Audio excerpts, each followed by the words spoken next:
right, let's do a cheers to the Sobeys and Safe with Liquid Beer for the podcast. We ride again. I love you guys. Careful, that cake's hot.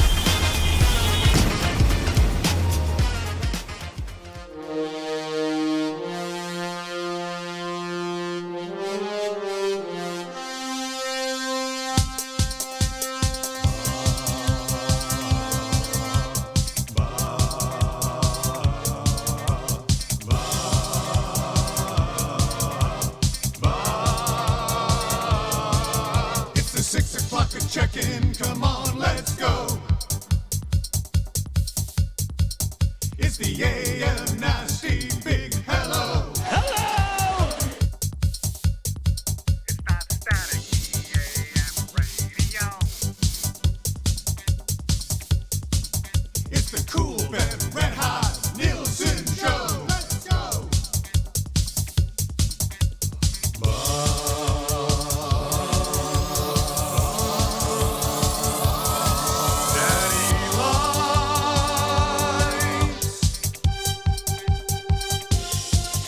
Everybody tuning in, even my wife.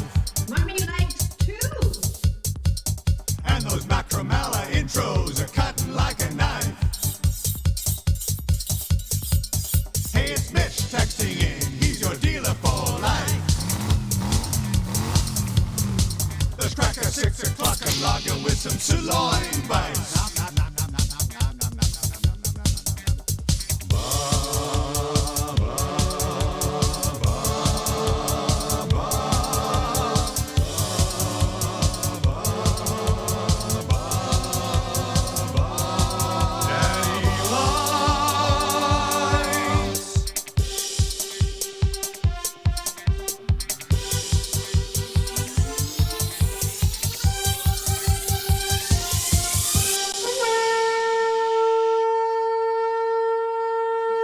Oh, we are underway on a game day. Oilers and Sabres tonight down at Rogers Place. I'm so excited for the hockey game. Morning, Eric. Safe to say you have a little March Madness in your tone here. Hey, is that what it is? Is that what you're talking? Injected into my veins. What a day this is going to be. The madness. Yeah. They have it on TV over here. Games It's every gonna be 5 minutes exciting. leading up to the hockey tonight. Just go. And then games still starting after the hockey game starts you tonight. got it all going on. It's the madness, baby. Best day of basketball ever. So we'll get into that as we work our way through it. I still have, we're having an office bracket contest. I still haven't filled out my bracket yet. We have until what, 10 o'clock this morning? Yeah, I was going to say, can I borrow a pencil? Hey, no, only in pen around these offices. We're not going back to our 1260 days where one of our hosts would fill out his bracket in pencil and then change it partway through. I'm not naming names, but he worked the afternoons. Unbelievable. Trev, your bracket's already in? Yes, I love it.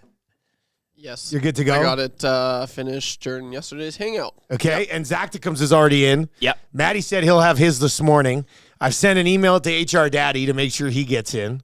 And we're putting a $50 bonus on the line for whoever wins the bracket challenge gets a cool $50 bill. Crisp 50. A crisp $50 bill. A nice red. I'm going to pin it on the map over there No way. until the tournament is Come and over. get it. Across the entire United States. Because the United States is March Madness. Hey, a quick conscious morning for those intros that Trev made. Every time I watch them, I'm like, damn, we look professional. That's a great way to start the show. Nice work, Trev.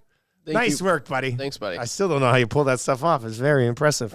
Very impressive. The inbox is already getting a good old pounding this morning. Nice and early, too. 780-218-9999. 780-218-9999 if you would like to chime in over there this morning. It is the Paris Jewelers inbox, 780-218-9999. You know about Paris Jewelers. They've got 22 locations across the country, Canadian, family-owned. It's the Paris Jewelers inbox. It's the ring box. It's the bling box. It's the Paris Jewelers inbox. And they got lots of fancy shiny things. Look at this, look at that. Not just for the ladies. They got jewelry for men too. The ring box, the bling box, the Paris Jewelers inbox. Oh, of course, is created by John T. and Victoria, which brings us to a text from X-Ray J this morning. This is what we've created at Edmonton Sports Talk and the Nielson Show and all of our shows and our crew here. People are texting in at 4:30 in the morning. We don't go on until 6. But this text comes in from X-Ray J, 4:36 a.m. today. Dusty, are you Jaunty from Victoria? Seriously, I've been giving some thought to living an alter ego myself when it's appropriate. Honestly, I'm not a savage. When I say that in my head, it sounds inappropriate. I assure you it's not. I won't tell anyone, but from where I sit, you've pulled this off flawlessly. I'd like to give it a whirl as well, but I'd be more confident if you could indeed verify my assumptions. So X-Ray J is sitting here wanting to live a life with an alter ego as well. And he's saying that if I will actually admit to being Jaunty and Victoria as just like an alter ego split personality thing, he will commit to it. Take his hand. Here's the thing, We'll though. go in together. I can't confirm one way or the other because, as you say, You don't know. when You'll never Jaunty know. and Victoria kicks in, I kind of check out. You never know. Yeah. You'd never find out. You did. I wouldn't know, so I can't confirm for you one way or the other. But the fact that we've got people texting in at 4:30 in the morning, being like, "Dusty, are you actually Jaunty and Victoria inside your head?" I love it. I love it. That's a commitment. Maybe That's a commitment Jaunty's to the you. show. Maybe you are Jaunty. Maybe that's the Nielsen, doesn't it? Maybe I. Yeah. This is Fight Club Redux Like- or something. Tammy is married to Jaunty and Victoria. Yeah, you just hear Dustin all And the just time when I walk 'cause through this door, I'm like, oh, hi, I'm Dustin Nielsen. Yeah, you guys yeah. are like, my God, this guy's nuts. Hey, could that be the case? Could that be the case? 780-218-9999. Marshall Bo Jaunty Nielsen. That's the name, actually. Here's another Popeyes receipt. This is great. Oh, this is the Tube Sock special right here. He goes through the Popeyes drive-through and just gets 2 spicy legs of chicken. Couple spicy legs. I That's like it. And it's only $3 a leg. Beautiful. This is great. What Of a nice course, snack. we're coming at you from the Popeyes Louisiana Kitchen Studio, where people just love to text in their receipts from Popeyes. And you just said today you're going in for the flounder. Yeah, it was They got the yesterday. flounder sandwich kicking You around. made me aware of it. I had some things, but today I plan on trucking on down there. Maybe a late morning type of thing. Late morning. Kind of early fish type of thing. I'm very excited. Pickle sauce. The sauce. Are you going to bread. go tartar sauce or are you going to go spicy mayo? I like the spicy mayo. Yeah, I knew you were going to go spicy Tartar mayo. with the fish is always a choice, but spicy mayo would be good. Flounder with the spicy mayo I'm very sauce. excited. Yeah. I can't remember who it was. I know. Are you? Yeah, we'll deconstruct Can you it. take a picture of the receipt? Absolutely. I want to see a text from you to the inbox tomorrow morning. Like, here's my receipt from Into Popeyes. the hangout. I want going to lose it. Oh, he's got. Wait, you sent a receipt. Yeah, well, and also, why are you sitting here with a fish sandwich? What is this? Anyway, somebody texted me yesterday and said they went to get a flounder and it's so popular they didn't have any at the time. Oh. Like that's how quickly the flounder is moving right now. It is like fishing. It also also comes back to my whole theory on like how difficult is it to get fish when you're a landlocked province? And maybe as your theory of showing up in full fishing garb would probably. Yeah. They're probably saving it for the hardcores, right? So You're really committed to the bit if you do roll in dressed as a full-blown East Coast fisherman. cast a line. behind That's the counter. that's what I Give me one of those. Yeah, I'll take one of those flounders. Okay, sir, we'll get it for you. Don't worry. worry, I got it. That'd be good. All right, 780-218-9999. 780-218-9999. Spruce Grove Corey over in the inbox today as well. Guys, how do we do a reverse conch on the Minnesota Wild for blowing it last night along with the lock shot partner parlay? Yeah, we went 2 of 3. Cool bet hotline of the day hit again. 3 for 3 this week, 4 for 5 last week. Got to find something on the Oilers game to let this thing ride. But we had the Dallas Stars on the puck line. They ended up beating Arizona by 3. The Leafs won. That was a lock shot play. And then we were on Minnesota last night. But it did not work out. They got absolutely pumped by the Kings. Yeah. More on that during your morning announcements here. The old sunken eyes hitting a milestone. What was the milestone for him? A lot of points. 12. Yeah. Was it Congratulations. 1200th? 1200th. Yeah, congratulations. All right, your text messages to 780-218-9999. One of your text messages will end up winning the text of the day today. Text of the day every single day, and they've been on with us since the very beginning. They were the presenting sponsor of our show at the old place as well. We can't say enough good things about the local crew here with A and a W. And right now, what's better than one A&W Mama Burger with perfectly seasoned grass-fed beef patty topped with pickles, a slice of onion, ketchup, mustard, and tea sauce, served on a toasted sesame seed bun? I'll tell you what's better. 2 Mama Burgers for only $9.99.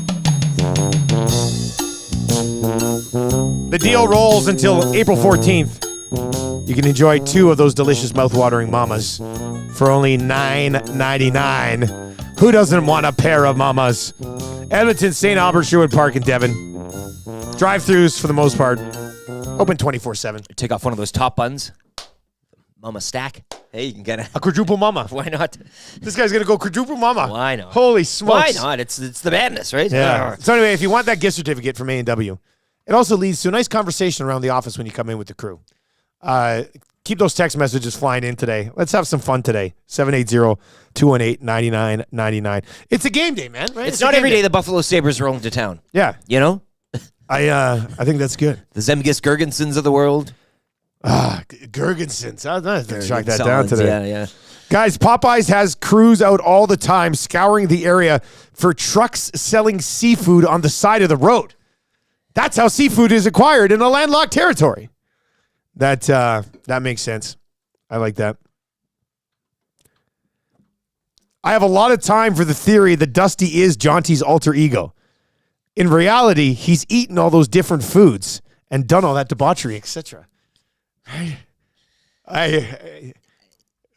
This is about as confusing. It's an amazing theory. It's as confusing as the Otani story, really. Like kind of. Well, we might need an interpreter for this Dustin Nielson Jonty thing, but we are saving the Otani story for I Says Pardon. Because that is very much an I Says Pardon moment right there. It is. He might even need to contact maybe Lawyer Central. I was going to say, somebody Advice. might need to reach out to lawyercentral.com/pardons here in the future. Okay, let's lay out the show for you today. Nasty chat. Hey, if you're watching today, and I'm going to guess, how many thumbs up do we already have? Like 35? Let's see. Atif has chimed in. Let's see. 26. Let's go. Thumbs up right now. Or March Madness is canceled.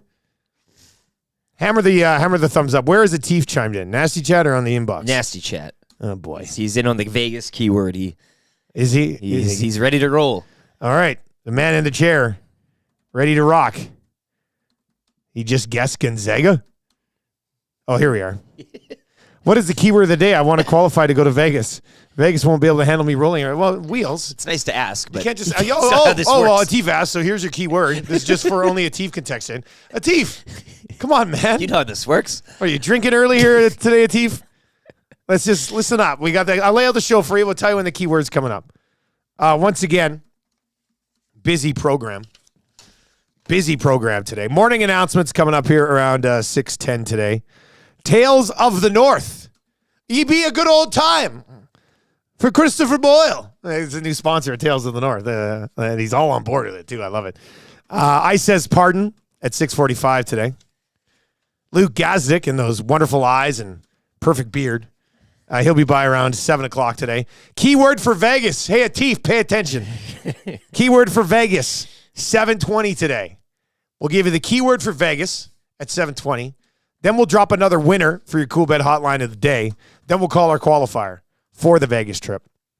7:30 today, I got beef for Acme Meats. Eat fresh, eat local, eat Acme. Garrick Jones, who wants to buy your Edmonton Elks.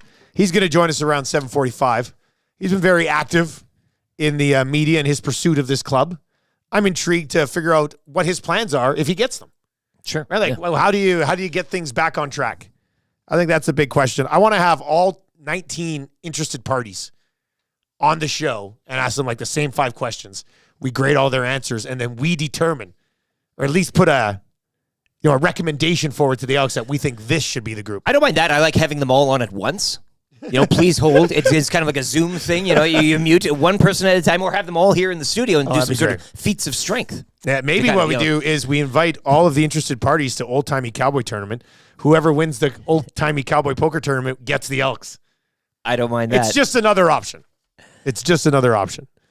Kind of easy trivia for Mr. Mike's. 3 questions too many for Park Mazda. And Orange and Blue Breakfast for Mobile One and Blue Water Lubricants. That Blue Water group's been around since 74.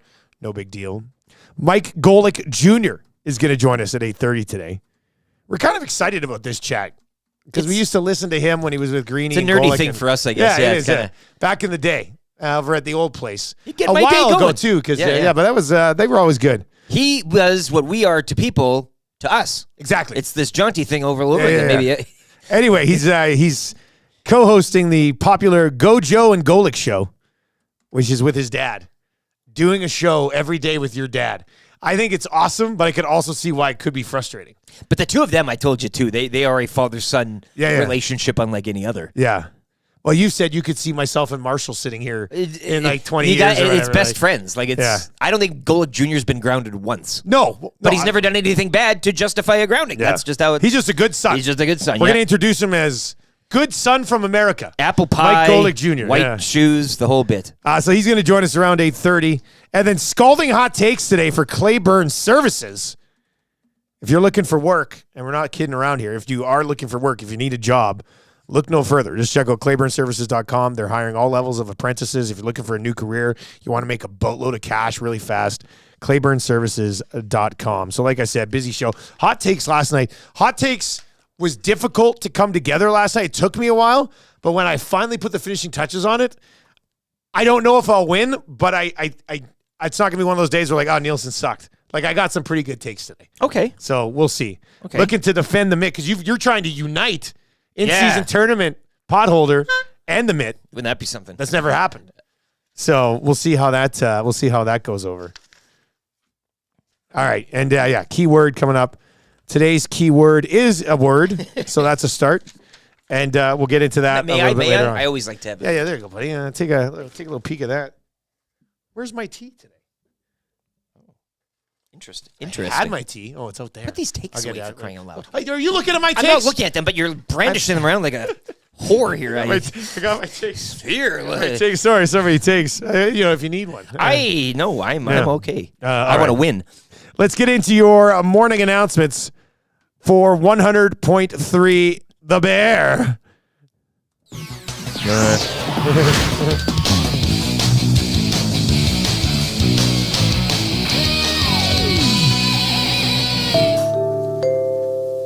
Jess Jackson, by the way, afternoons over on 100.3 The Bear.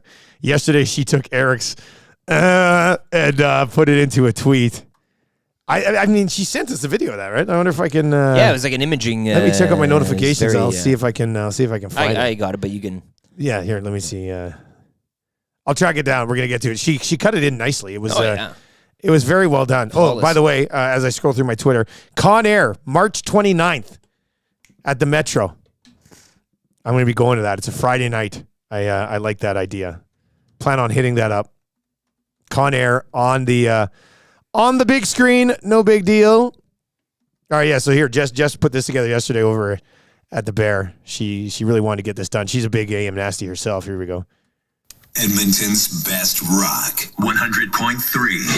The Bear, the Jess Jackson Show. There's another one. Play that. There's Is there two. another There's one? one at the end. Yeah. Oh, there's another one right at the end. Yeah. Oh, okay. I didn't You see can that. see All it right, on here we the- go. Edmonton's best rock, 100.3. The Bear, the Jess Jackson Show. Weekdays 2 till 6, only on Edmonton's best rock, 100.3. The Bear. That last one's even better. Right. 100 oh, too good. Edmonton's best rock, 100.3. The Bear, the Jess Jackson Show. Weekdays 2 till 6, only on Edmonton's best rock, 100.3. The Bear. Anyway, it's Edmonton's best rock, 100.3 The Bear. Yukon and McCord in the mornings, the much funnier Jess Jackson in the afternoons over there as well. They got their secret sound going on right now. As for morning announcements today, it was a light night in the National Hockey League last night, but Austin Matthews and Alexander Ovechkin both burying a pair. Ovechkin now at 23. I mean, there's still an outside chance he could score 30 this year. I ran the numbers on it. Like in his last 21 games, Ovi scored 14 with like no help in Washington. And that's a 54-goal pace over a full season. Like And a team that had a 3-game win streak snap that is in contention right now. So they are playing. They're hanging around. Right, They're playing so important games. I mean, if you're in the basement, I maybe wouldn't say so, but If you're holding out hope that Wayne Gretzky's holding on to this record, I don't see it, man. I don't see it. Like, he's having an off season, one of his worst seasons ever. He's still going to score like 27, 28 goals, which most people can't do in their entire National Hockey League career in a season. So he's going to track him down. It's going to be not next season, but it's going to be the following season. It's going to be a lot of fun to kind of follow along on OV Goal Watch. Dallas Stars got one that they needed last night, took care of business against the Coyotes 5-2. And then the Los Angeles Kings, 6-0 win over the Minnesota Wild. Deneau, Fiala, Arvidsson, Waugh, Spence, Kopitar, 6 different goal scorers for the Los Angeles Kings last night. There was a text message that came in about somebody being a little bit scared of playing the Kings. Yep, and I was going back and forth with that individual. Oh, were you? That's why I probably can't see it. Who was it? Who had that? Yeah, D-Rock. D-Rock? Oh, yeah, D-Rock. Here we go. Scared to play the Kings this year. Could this be the year the Kings beat the Oilers? Question mark. Big save David. LOL. D-Rock. I still think they're the preferred first-round opponent. Like, is it crazy to think that we're all sitting here being like, oh, I'd rather see the Oilers play the Kings than the Golden Knights? Is that wrong? Like, is that a wrong? Like, considering that the Golden Knights have basically been a 500 team since the first month and a half of the season, is it wrong to think that it's a 100% better to play the Kings than the Golden Knights? I would humbly disagree. I think the Kings, and to what D-Rock pointed out too, I mean, could this be the year? And that suggests that the years prior weren't. Like, it's one of those stories and it's one of those rivalries now that go on, and you got to think the Kings one of these days will get over the hump.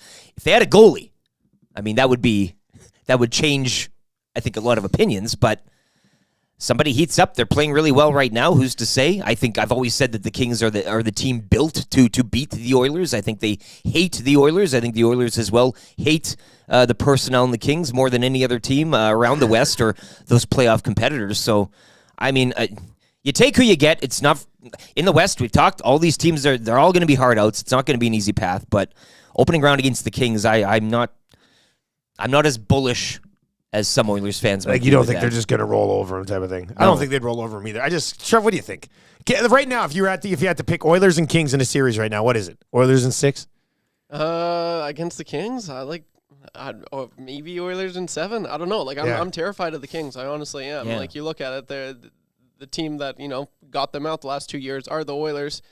Could they do it 3 years in a row? Like, you have to think, you have to get in the Kings' mindset. Like, they don't want that. Absolutely. They're going to be pushing even harder than I feel like most teams would. So, you go, honestly, you start with the team that got you out last year in the Vegas Golden Knights. That's it might be more of a challenge, but what a confidence boost that would do for the team. Right. And then you're rolling. So, personally, I might take, like, I'd prefer, and even just like, I know it's playoff hockey. It's going to be unbelievable, but I like seeing new teams. Like, you want to play somebody else. Yeah, 3 years starting off with the same team. Like, I don't know. I'd like to see the change. So, Vegas Golden Knights, I'd like to see personally. The Kings, it's going to be a huge challenge. It's likely going to be the Los Angeles Kings. Yeah, I mean, like, the Kings have 83 points. The Golden Knights have 79. The Golden Knights do have a game in hand. But the Kings have a 4-point cushion right now on that third spot in the Pacific, and the Oilers are still 8 points back of the Vancouver Canucks. I know 3 games in hand here, but in order for you to, you got to make up those games in hand. I get it, but you also need Vancouver to kind of, stumble a little bit along the way. They had like that one little window there, and that's that about was it though. Pretty much all the entire other teams season, have had a bit of a more like stumble than that. Yeah. stumble. Not the Canucks. No. Haven't really had it with the Canucks. So considering how good the Oilers have been, and they've been best team in the league since late November, they're still 8 points behind the Vancouver Canucks, which just goes to show how good the Canucks have been from start to finish so far this season. Also in your morning announcements, Crack Pack break last night, and this was an all-timer. I got to pass this along. So amazing. I couldn't believe it. So the original plan was to do, and if you're not familiar with the Crack Pack, it's like a card break group that I operate on Facebook, and we have a lot of fun, and we open cards for people, and they hit the cards and stuff. If you're not a member yet, we're almost at 1,000 members. Find it on Facebook, Crackpack Card Breaks. Anyway, there was a new product released yesterday, Parker's Champions, and it was nice, actually. We hit a 1 of 1. I didn't even tell you about that. We hit a 1 of 1 printing plate of Provorov. So, and we have there's a pool for the 1 of 1, so somebody wants $70. Out of that blast? No, not out of the blast. No, out of the new product, the Parker's Champions. Okay, yeah. And the Parker's Champions cards, if you're in the card game, you should smell the crack pack room in my house right now. Like, it smells like old people. And it's like a throwback 1950 type of set thing, and the cards smell old. It's amazing.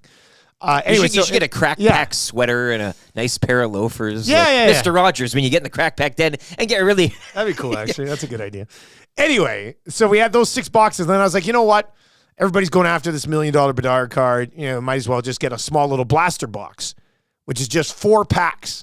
It's just 4 packs. The small box, you can get these things at like Walmart and stuff. So I got it at Wayne's yesterday.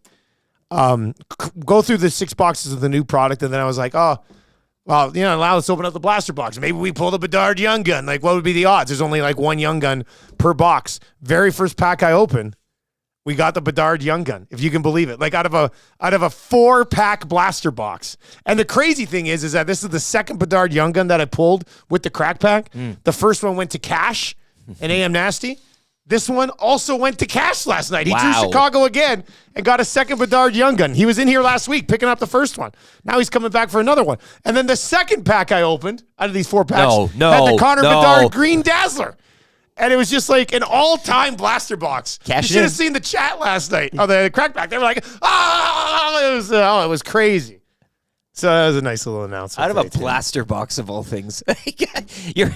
You've gone through all these cases, everything. There's I've opened one more blaster box over there. I've opened up 24 boxes of like the big hobby boxes. Got one. Opened up this little blaster box last night. Pulled another one. I mean, the most valuable blaster box that you've laid hands on. Hey, I've never had a blaster like that. Like two good Bedard cards. It was nuts. Absolutely nuts.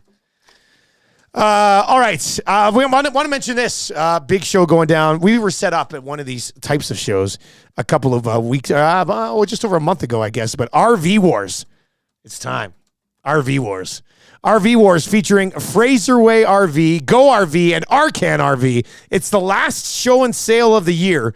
They're clearing out the last few 2023 models at huge discounts, huge parts display with everything on sale so you can stock up for the upcoming camping season. First 20 buyers get free passes to Big Valley Jamboree as well.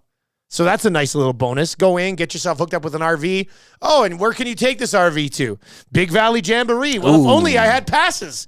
Guess what? You do. If you're one of the first 20 to buy, check it out, www.rvwars.ca, or you swing by. You know where it is on 100th there. As you're driving up, it's on the right. You can't miss it.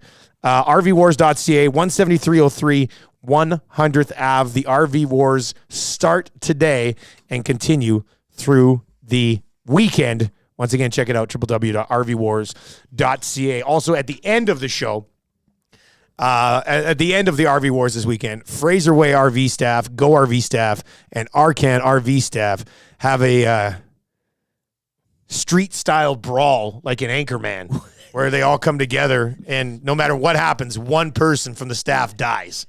That's it. Yeah, this is not called RV Great Gathering. Got my attention. It's called the RV Wars, man. Are you in or are you not in on the RV Wars? Pick a side. Yeah.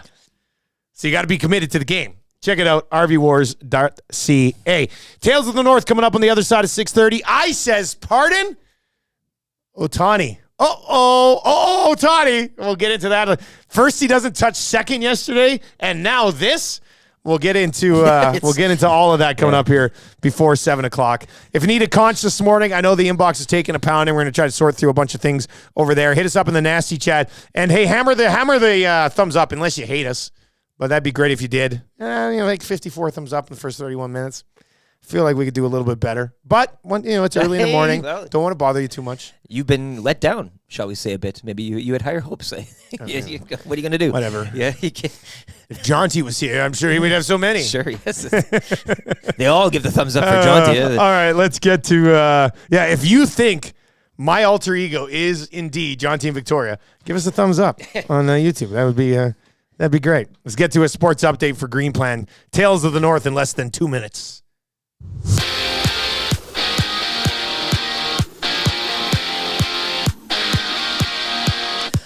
Edmonton Oilers host the Sabres tonight to cap a 4-game homestand. You can join Tom Gazzola for the Oil Stream pregame show, coverage beginning at 5:30 here on Edmonton Sports Talk, the iHeartRadio app, TuneIn Radio app, and on YouTube. Last night, the Kings shutting out the Wild 6-0 snapping Minnesota's point streak at 8. Stars over Arizona 5-2. Tyler Seguin with a goal in his return to the Dallas lineup. And the Leafs smoked the Caps 7-3. Austin Matthews with a pair of goals as he sits on 57 for the season. The Seoul Series continuing this morning between the Dodgers and Padres. Can tell you a current score. You can catch that game on TSN as well. Padres leading 11-8, and that is in the bottom of the 6th. March Madness tournament tipping off later this morning. Michigan State faces off against Mississippi State at 10:15. It's one of 16 games on today's schedule. Raptors, they fall to the Kings 123-89 last night. 7 games around the NBA later tonight. AJHL playoff action saw Drumheller with a 5-4 win over Bonnyville. The Dragons sweep that series 4-0. Grand Prairie with a 3-2 win over Calgary, evening that series at 2. Canmore shutting out Lloyd 3-0. Eagles lead 3-1. And the Camrose Kodiaks stay alive with a 4-1 win over Whitecourt. Wolverines up 3-1. No games tonight.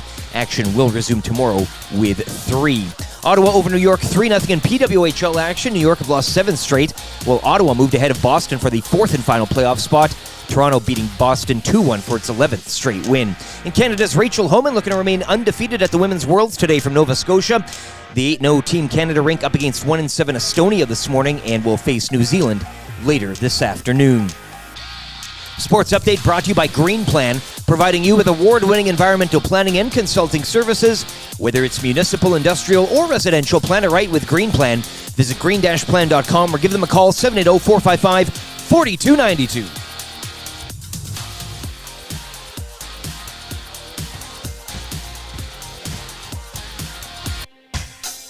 What say you? Hey, nasty crew. We got the Nielson show flu, and there's nothing we can do about it. What say you? Hey, nasty crew. My wife thinks I got better things to do, but there's nothing I can do about it. We're tuning in, we're listening online. We catch up with the podcast when we fall behind. We're texting in the nasty chat, what's on our mind. 780-218-9999. No more interference from corporate interest. Just Tati and Eric and all at the back. Like Brzezinski and Noodles, Gazdic and Gage. Maybe just but a cool bed to make a little wager. We can't wait for the Monday Mandate. Sharky's always on time. Tommy's always late. Would you like a cup of tea? Forget about the old place. Hey, we were number 1 in the text race. We don't miss all the commercial breaks, but we sure miss Nickelback today. We wanna hear some hot takes and we wanna hear Renee. Why not hold the neck up when I wanna kiss away? Beat left the tire fire and remember that name. We love every goal song, but what about the games? Macramella, Rapaport, Dragger and Tanier. It ain't Christmas season, but they sound like reindeer. Button and my cousin and the tales of the North. All about them given person, does he go for? What say you? AM Nasty Crew. We got the Nielson show flu, and there's nothing we can do about it. And there's nothing we can do about it. And there's nothing we can do about it. Game day, Oilers and Sabres tonight at Rogers Place. We're going to set that bad boy up. Coming up here with Tales of the North. I says pardon around 6:45 today. Luke Gazdic, Garrick Jones in hour number 2. Keyword for the trip to Vegas coming up at 7:20 today. Atif has slid into the inbox for anybody who's nervous about the Los Angeles Kings. How about this? 780-218-9999, straight into the Paris Jewelers inbox. If everyone is scared of the Los Angeles Kings, please share your feelings with me. I'm now in. Dr. Atif. There's no reason to be scared of the Kings. They're a bunch of pretenders. They will be out in the first round. And the Vegas Golden Knights, well, they might not make the playoffs. If you need an ear to listen to your worries about the Kings, please share your feelings. I'm here. Atif, the doctor. So there's that today. Atif's on fire this morning. He is coming to play. He's just absolutely on fire this morning. Text, nasty chat, the whole bit. Yeah. Oh, yeah, he's all over the place. He's all over the place. All right, 780-218-9999. We got I Says Pardon coming up a little bit later on. Box Pounder in with a great conch request here. Guys, a conch for Renee and Jasmine for the great job they did on the Hangout yesterday. Well job, ladies. It was awesome, wasn't it? And Tommy. Yeah, well, and Tommy, too, keeping up. Yeah, it was, yeah, I wasn't even really expecting Tommy to be in yesterday. I know. And then he rolled on it. We're like, hey, Tommy's here. So it was to get in on the madness, good. Yeah, I like. No more Jasmine and Renee around the building, actually. Yeah, well, Great it's energy, great nice vibes. to have a different voice. Pop in on Hangouts sometimes and things like that. It was. I thought they did a great job. And I do believe you still have a few minutes, hey, for that Centric Casino bracket as well that Renee's got going down. Centric Casino Sports Bar and Lounge. I think you can hop online. I'll find a link. I'll retweet it. Twitter. Get on that. Get in as many brackets as you possibly can, hey? I mean, Isn't that the goal? I've got one with the Cool Bet boys. Okay. Got invited to the Cool Bet bracket. You got McCord's. I got McCord's bracket. I filled that one out last night. And then I have this bracket. So I only have 3 brackets. Okay. And I know lots of money Wannick on the was like, line, or? I'm just going to double up my McCord one for staff bracket. Oh. And because he's like, I only do one. But I like to mix them up a little bit, like mix up the odd upset here or there, kind of switch things up a little bit. So He did one online and deleted it the other night. And then he couldn't go back to it. What? He didn't like he did. His whole bracketology is. I feel like he puts a lot of time into it. yeah. Too much, maybe. Yeah, probably.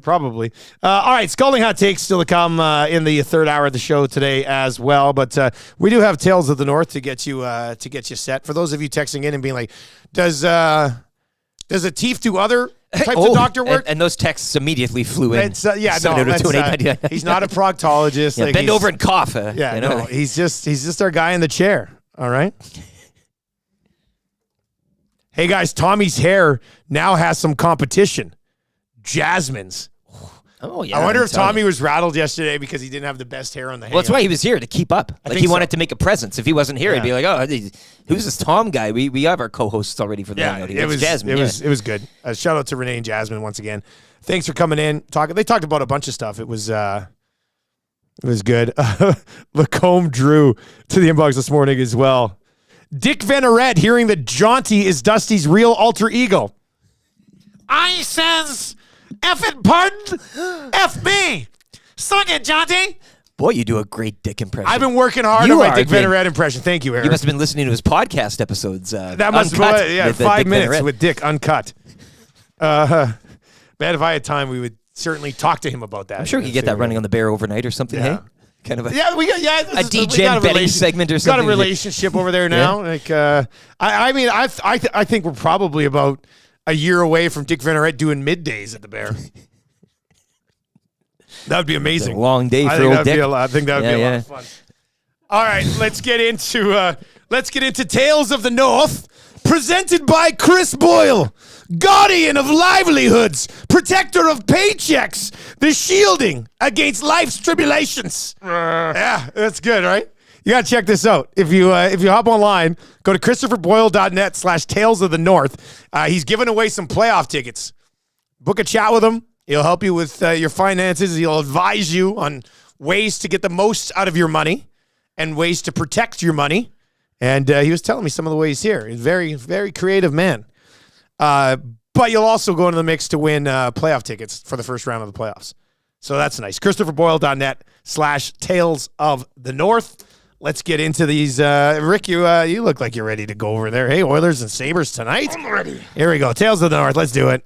Who owns the North? Who owns the North? Show me!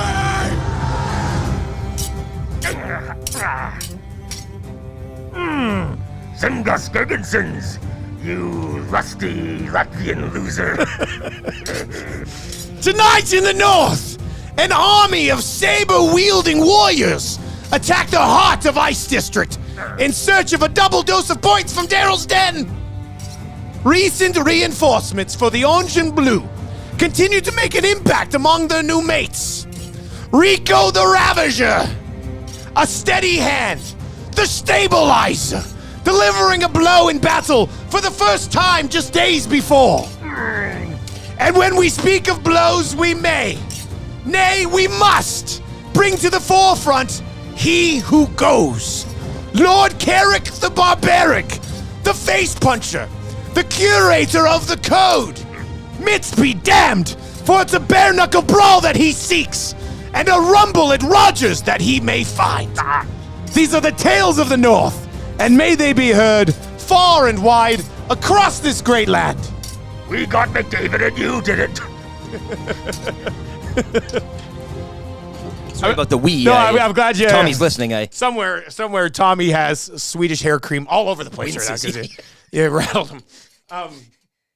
But I'm glad you mixed in the McDavid thing because I was trying to write the McDavid thing into Tales of the North last night, and I just couldn't make it work. Well, it seems like So I went with the new guy. It's like a generation ago. Hey, you know what I mean? Like it's. Yeah, it does seem like a long time ago. Well, it is a generation ago, man. Like so weird. You too, Trev. How old were you when it was like in 2015? How old were you? I would have been 16. 16 years old. Trev was 16 years old, could barely drive when the Oilers won the McDavid lottery. I remember where I was during that lottery. I was living in the Oliver Gardens downtown by myself in Rick's Roost. And Jess Jackson, actually, I was going to hang out with her afterwards. No. So these are all the Yeah, no, I'll never forget that draft lottery night. Like, I'll always remember. I can't remember where I was. Damn it. Now, we must have had a draft lottery party somewhere. I probably would have been at draft lottery party. I think. Share your stories right now, at least for the 6 o'clock hour. Come on. How pathetic. How pathetic were we during the decade of darkness when we're like, draft lottery party. Let's find out if we sucked enough. Huge, though. Huge. God, and then getting it, too. Like That's a tough one. $6.49, eat your heart out. Yeah. I like the one addition, the one name suggestion that I ended up using from Twitter for Garrick. Lord Garrick the Barbaric. That's a bloody great handle. Like Garrick the Barbaric, that's his thing. Like come to the playoffs and everybody's like, oh, Garricksy. He's got he's Garrick the Barbaric. Like mountain let's go. vibes, hey? Very like, much. You know what I mean? Like, man. Yeah. Lord Garrick the Barbaric, the face puncher, curator of the code. Which I like too. I was pretty happy with that work last night. That was my final piece. I was like, because I was gonna go Garrick of the code, and then when somebody tweeted me and said, "What about Lord Garrick the Barbaric?" I was like, "Okay, well, I have to change this." And curator of the code sort of just worked as well. But mitts be damned, for it's a bare knuckle brawl that he seeks, and a rumble at Rogers that he may find. I really hope he beats the living you know what out of somebody tonight. Maybe Zemgus Girgensons. Red says, "Play the Zemgus Girgensons rap, you cowards." Oh man, all caps lock. You know where he wants to go. They only come here once. It's only once. Oh, you're right. I mean, and we had him on the Saturday in Buffalo, so we never really got to touch on that. That was true. That was different. I don't know if I might have it. Have we played it on EST? I think we have. We'll probably be blocked in some country, Latvia. But that's okay. I do have it. Let's see here. All right, let's take a peek. Zemgus Girgensons.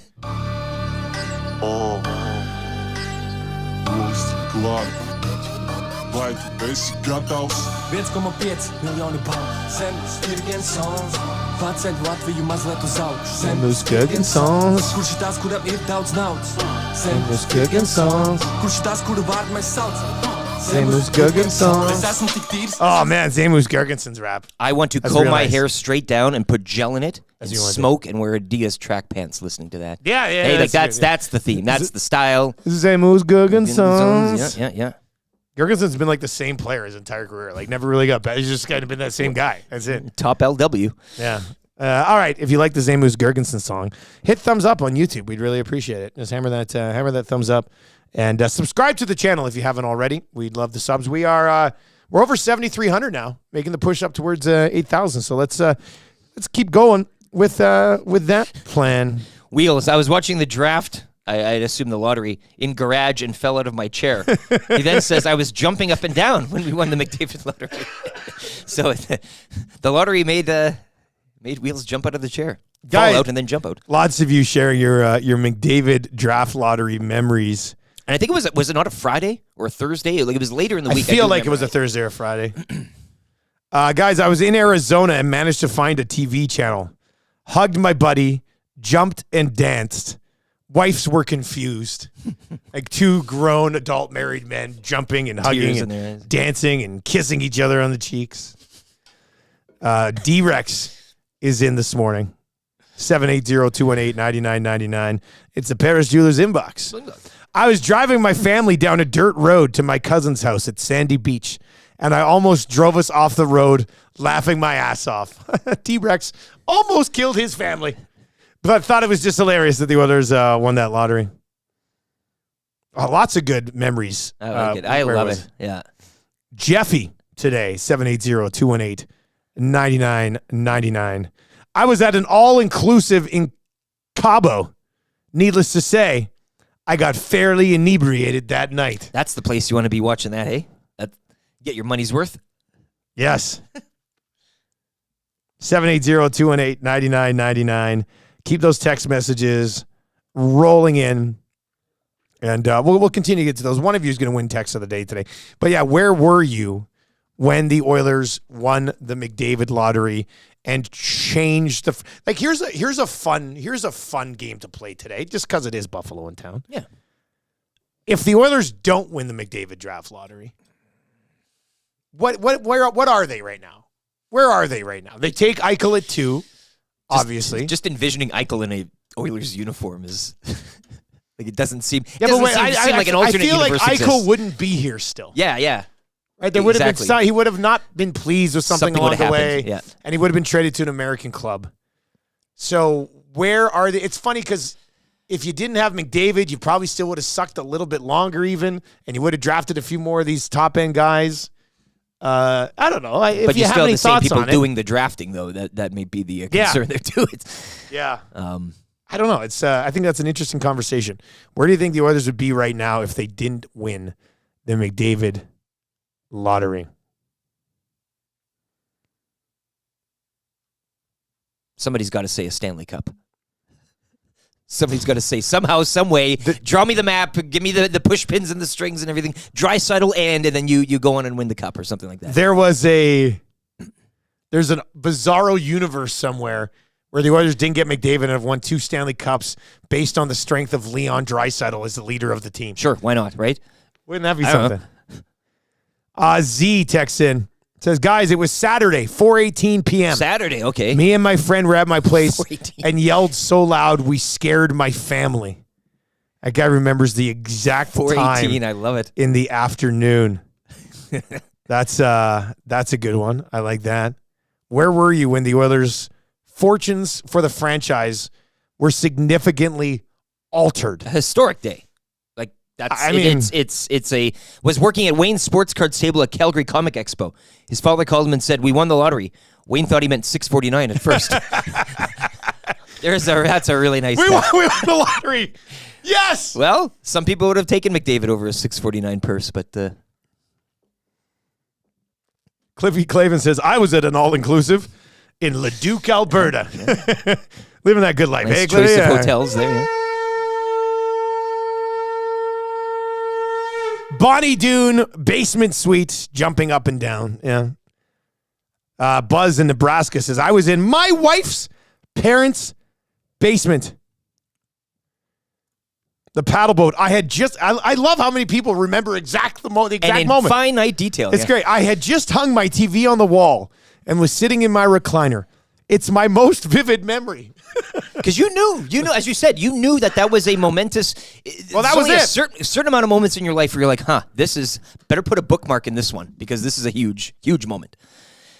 I had just hung my TV on the wall. I was sitting in my recliner. It's my most vivid memory from his entire life. I love it. Like when Paddle Boat dies and you see like your life flash before your eyes, his is just him sitting in his recliner watching the McDavid lottery. That's it. I mean, there could be worse things to flash before your eyes, I guess. Clive Getty that sounds like a make-believe name, but we'll give it to you. Clive Getty says, I was on a date at the Keg and had to face the TV to watch. Good luck. Good luck that I'm still with her. Oh, that's okay. She obviously loves you.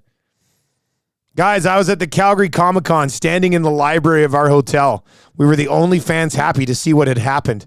Throughout the night, we could hear Oilers suck from the street below. Oh. God. It's good. Do fish peas, and it says Buffalo is the only team that McDavid has not had a 3-point game against since he was drafted.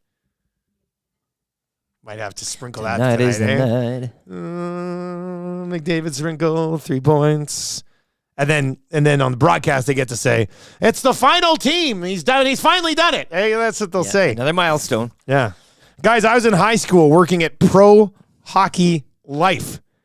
In the middle of doing inventory, we were all refreshing Twitter until someone came across the door and yelled, "We got him!" It's one of the biggest moments in the history of the National Hockey League. Like, it is. Like, the generational talent, one of the top 5 players of all time when it's all said and done, was delivered to Edmonton via lottery balls. And thank given goodness he was. where the organization was prior to that, I mean, prior to the lottery, post-lottery, I mean, that's a very fork-in-the-road event. Things could have happened totally different. And as you said, with the alter universe of maybe Eichel coming here or whatever, it's night and day. Literally from darkness to light. I'm going to give Sean his moment. I'm going to give Sean his moment on this text, and then we'll get on to I says pardon. Jack Eichel is using his Stanley Cup to catch his tears. He's crying for all the McDavid love he's not getting. Valid point. No. Valid point. Jack Eichel may have eventually moved on from Buffalo, but he has a Stanley Cup, and he went through Connor McDavid to get it. So just let that hang in the air. Chalk here, one up for number 2. All right, let's get to I Says Pardon today. I Says Pardon brought to you by Lawyer Central. Check them out, www.lawyercentral.com/pardons, or call 1-888-288-8177. They'll get you a pardon, for sure. But if you have any other individual legal issues that you're dealing with, Lawyer Central can help you on those as well. They got lawyers all across the country, so if you're listening in Manitoba or Ontario, Quebec, out east, whatever, they've got you covered, www.lawyer-central.com, or call 1-888-288-8177. Shohei Otani's interpreter has been fired and is accused of stealing 4 points? We got to get to this story. These interpreters make a lot of cash, hey? This is, yeah. Did you know Sign me up. Otani's interpreter makes between $300,000 and $500,000 a year? What a gig to just translate one language to the other. Well, not even translate. You're interpreting what he's saying. It's not even. Yeah, it could be.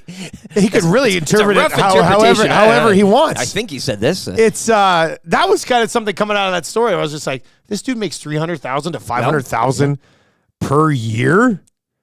Anyway, the Dodgers have fired Otani's interpreter amid allegations of massive theft. To the two, and this is, I'm trying to bring up the story here. I read the whole thing last night. I don't want to just. Well, it's just yesterday. It's the second base thing. This morning, Yamamoto's had a mare, 5 runs in the first inning, and now you have this Otani, but like a really rough start to the campaign for the LA Dodgers. Would you not say? The Los Angeles Dodgers interpreter for Otani was fired Wednesday afternoon after questions surrounding at least $4.5 million in wire transfers sent from Otani's bank account to a bookmaking operation that set off a series of events. So this guy, so as the story goes on, and there's some quotes. I guess nobody needed to interpret for him because that's what happened during a Tuesday interview arranged by Otani's spokesman, Mizuhara, who is the interpreter, told ESPN that he asked Otani last year to pay off his gambling debt, which multiple sources said had ballooned to at least $4.5 million. So he was down $4.5 million, went to Otani and said, hey, can you please pay off my gambling debts? To which I guess the wire transfer came from Otani's account. So he paid it. But I'm interested to see how this is, but he's being accused of stealing the $4.5 million from Otani's account, where he's saying, I went to Otani, said, hey, I'm in trouble here. I'm $4.5 million in debt. And then the transfer was sent from Otani's account. So we'll see how this goes. But this dude is with Otani all the time. Like, he's in the dugout. He's everywhere with this guy. So I have a hard time being like, oh, yeah, Otani didn't know that this dude stole $4.5 million from him. Come on. And what else did Otani not know? Like, I do love the scenario to which Otani's speaking, like, help me, please, I'm in danger. And the interpreter's saying to the media, oh, yeah, great game tonight. We really gave it our all. Like, who knows what Otani's been saying for all these years? Maybe he wanted to join the Jays. Maybe it was the interpreter that took the Dodgers deal. Like, who knows? I would have to think Otani probably requested a trade from the Angels like 3 years ago. Exactly. And this guy just loved it there, and he's just like, no. He says he's fine. He says he's very happy. No, nothing to see here. He says he's very happy. Right, Shohei? Yeah. It is a hell of a story to kick off the season. But, I mean, I think I'm going to go to sleep today after the show and wake up next Wednesday. So when we have Eric Macramal on to kind of make all sense of it, because you know he's going to have But they're trying to play this off that this interpreter, like Otani, didn't know they'd transfer $4.5 million. No, why would you? How could you? And look, Otani might not recognize that he's missing $4.5 million because Otani's probably, I don't know what his bank account world, looked like. though, hey? Like, but I have a hard time believing Otani didn't know that this was going on. Everybody knows. These things come out. He's like, I didn't look. I don't look at my bank. I don't look at these guys have all the. You know something. Something's afoot. His quote said that. He said Otani wasn't happy about it, and he said he would help me out to make sure I never do this again. So he decided to pay it off for me. But he was fired amid allegations of massive theft. So this guy's out here saying, "Oh no, I didn't steal it. I actually said I'm not very good at gambling," which is a classic line. Stay cool, bet responsibly with CoolBet, okay? Yeah. You can put max limits on your account and stuff. This guy obviously sucks at betting, has not been following the lock shop, which is, first of all, your first mistake. But then he went on to say, basically tried to clear Otani's name in this, but I don't know if Otani will be cleared of this. It's hard to believe that he won't always kind of be linked to it. That's it. The stink will remain, hey? And especially, and I know betting's taken a different form. The Pete Rose days are long gone, but it's a bit of a stink, right? On that big deal and you know, his life going forward with the LA Dodgers.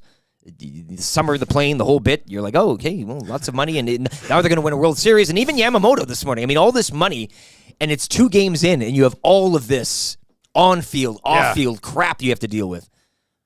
Just delightful stuff. So here's some good quotes from this. I'm terrible at gambling. Never going to do it again. I never won any money. This guy sucks. I mean, I dug myself a hole and it kept getting bigger. And it meant I had to get bigger to get out of it. Of course, yes, this is what happens. Usually how it works. And I just kept on losing. It's like a snowball effect. Like, this guy's just realizing $4.5 million in. They're like, man, this could really get out of hand. But if you could win it back, though.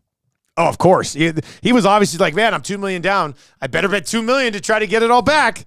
That has to be what he says. Obviously, this is all my fault, everything I've done.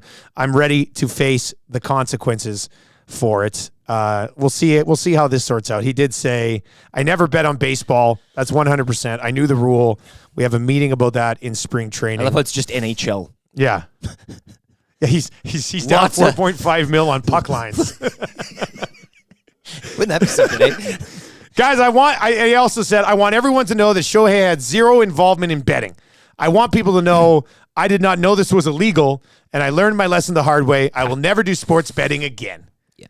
Wow, that's so strike one, hey? He's being accused of massive theft of $4.5 million. He's saying that Otani just paid it for him because they're tight. And they're owning up to it. So we'll see. Let him off the hook, right? That being said, if he would have bet Stars puck line last night, he could have got all $4.5 million back. Would that be?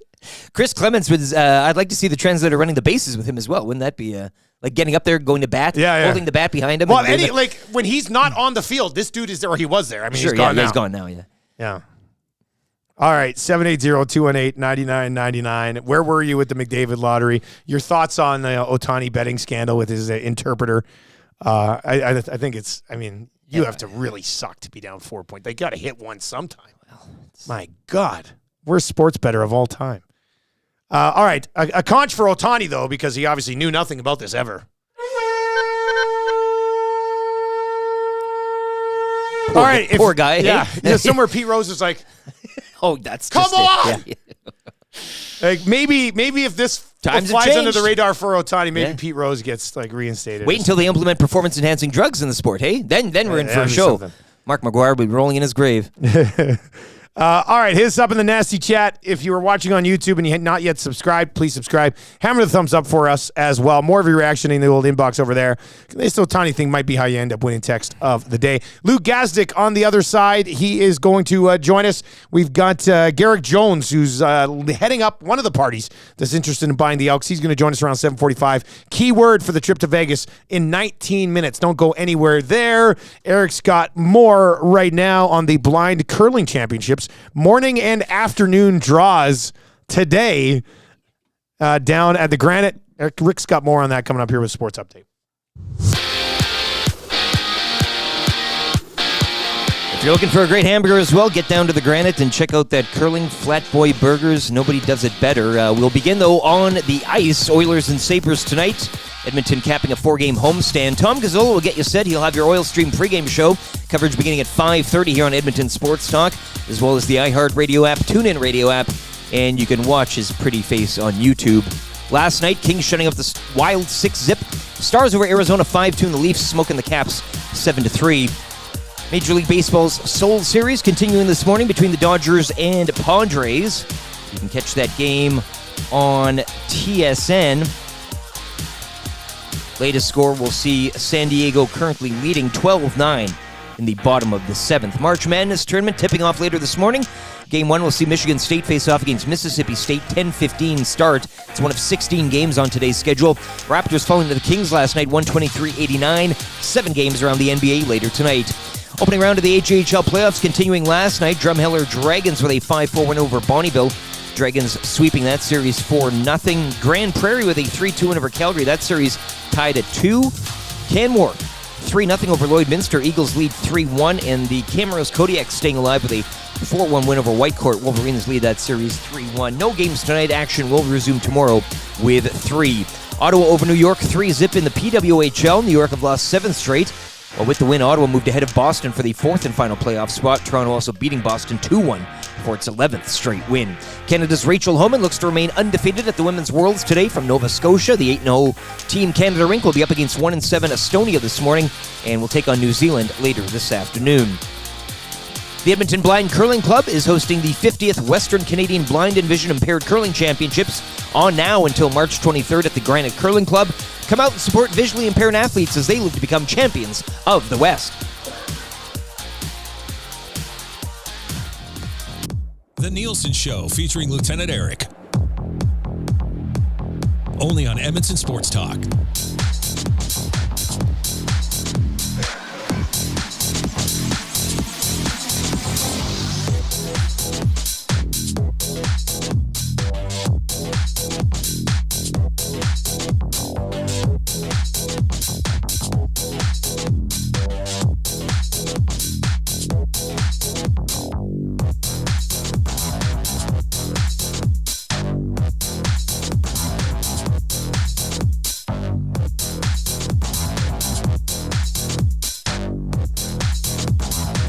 .704, Dusty and Lieutenant Eric with you. YouTube Trev along for the ride as well. And we're going to have Luke Gazdic pop by here. He was a member of the Oilers when they won the lottery. Like, everybody's texting in and being like, guys, here's where I was with the McDavid lottery. And Gazdic was a member of the Oilers at the time, so we'll get into that when he joins us. Andrew on the Nasty Chat says, I was bartending at Hudson's on White when McDavid was drafted. I left that siren on for so long. It's funny, though, that he texts in that he was bartending at Hudson's on White. Because Tommy's going to be there tonight. Tommy will be at Hudson's on White tonight, pre and post game. So if you're looking to swing by after work, he's got those $10 and $20 GCs. We actually have a $50 GC up for grabs. We'll do that a little bit later on in the show. We do have the keyword for Vegas coming up here, and I don't want to put them too close together. So we'll let me just make a note here, and we'll hit the $50 GC in the third hour of the show today. If not, remind me when we get to the end of the show, and we'll dish it out then. 780-218-9999, 780-218-9999, and hopefully Luke is able to connect. Trev's just working with him on that. This is a good one. Broadway's in quickly. It says, it's a shame that Otani's interpreter kept doubling down on the Connor Brown first goal and just ran out of money before it finally hit. Oh, that's how he ended up being down 4.5 mil. Yeah. Just kept I'd like to chasing see Brown get back into the lineup tonight, but we will discuss that. Lots of good reactions on this Otani on this Otani interpreter thing. So we'll go there. And, of course, your memories of where you were when the Oilers beat the Sabres in the Connor McDavid lottery. The Sabres roll into town tonight, and we are going to discuss that. Wonder where our first guest was. Sabres. What's that? I wonder where our first guest was for that. Yeah, well, that's what I want to get into. Yeah, Luke Gazdic, obviously brought to you by our great partners over at Pro-Am Sports. If you've not yet swung by and seen the Cooks and Boys, what are you even doing here? We're talking St. Albert Trail, 128th Ave, or visit them online at proamsports.ca where they've got information on signings with Ethan Morrow, Vincent Desharnais, and Ryan Smith right now. Like you, they are sports nerds and AM nasties too. It's just a nice visit. It's just that. It's just a nice visit. And hop on the website for more information on those signings. You submit your own items. You can choose from the ones that they've got set up for you. On that front, go see the guys at Pro-Am Sports. All right, let's bring in Luke Gazdic this morning, Sportsnet's rising star. He pops by for a chat this morning. Luke, good morning. How you doing, buddy? Good, guys. I think we had a bit of technical difficulties, but I think we're all good now. We're good now. We're good now. That's why we call him YouTube Trev. Managed to send a proper email eventually, and it worked out when it's all said and done. So that's good. Hey, we were talking this morning. We've got, I don't know how many texts and messages and YouTube chats today from people where they were when they found out that the Oilers had won the Connor McDavid lottery. You were a member of the Edmonton Oilers at the time.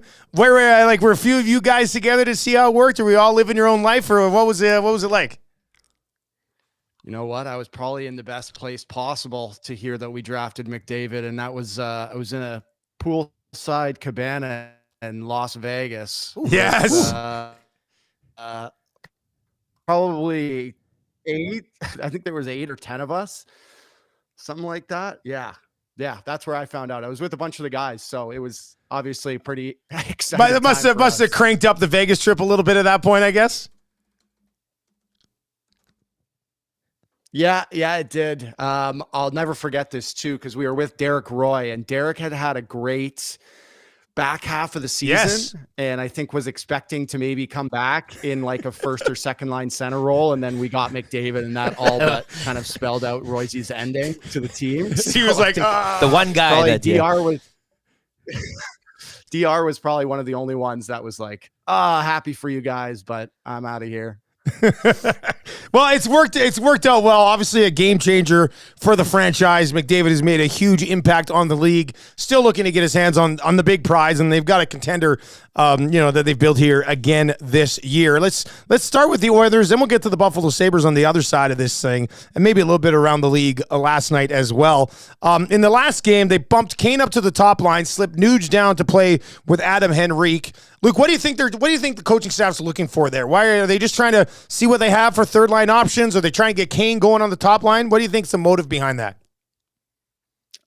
Good question, and I think you're right in the right direction. I think they're trying to get Kaner going first and foremost. He's got to be a force, and he's got to be scoring if they want to have any success down the line here. But it's starting to look pretty clear that he wants that third checking line to be able to play against other teams' top lines. They played them against Slav, and I know it's Slav and Suzuki. It's not like an absolute juggernaut on Tuesday night, but I think they're going to use that checking line like in a serious checking role, playing them against top units and top guys. So I think that's why he wanted Nuge down there, a little bit of more defensive help, but simultaneously, I think he's got to get Evander going and wants him to find the score sheet, and what a better guy to play with than 97. Yeah, I would check off a couple of boxes then if you're looking to get those two things done.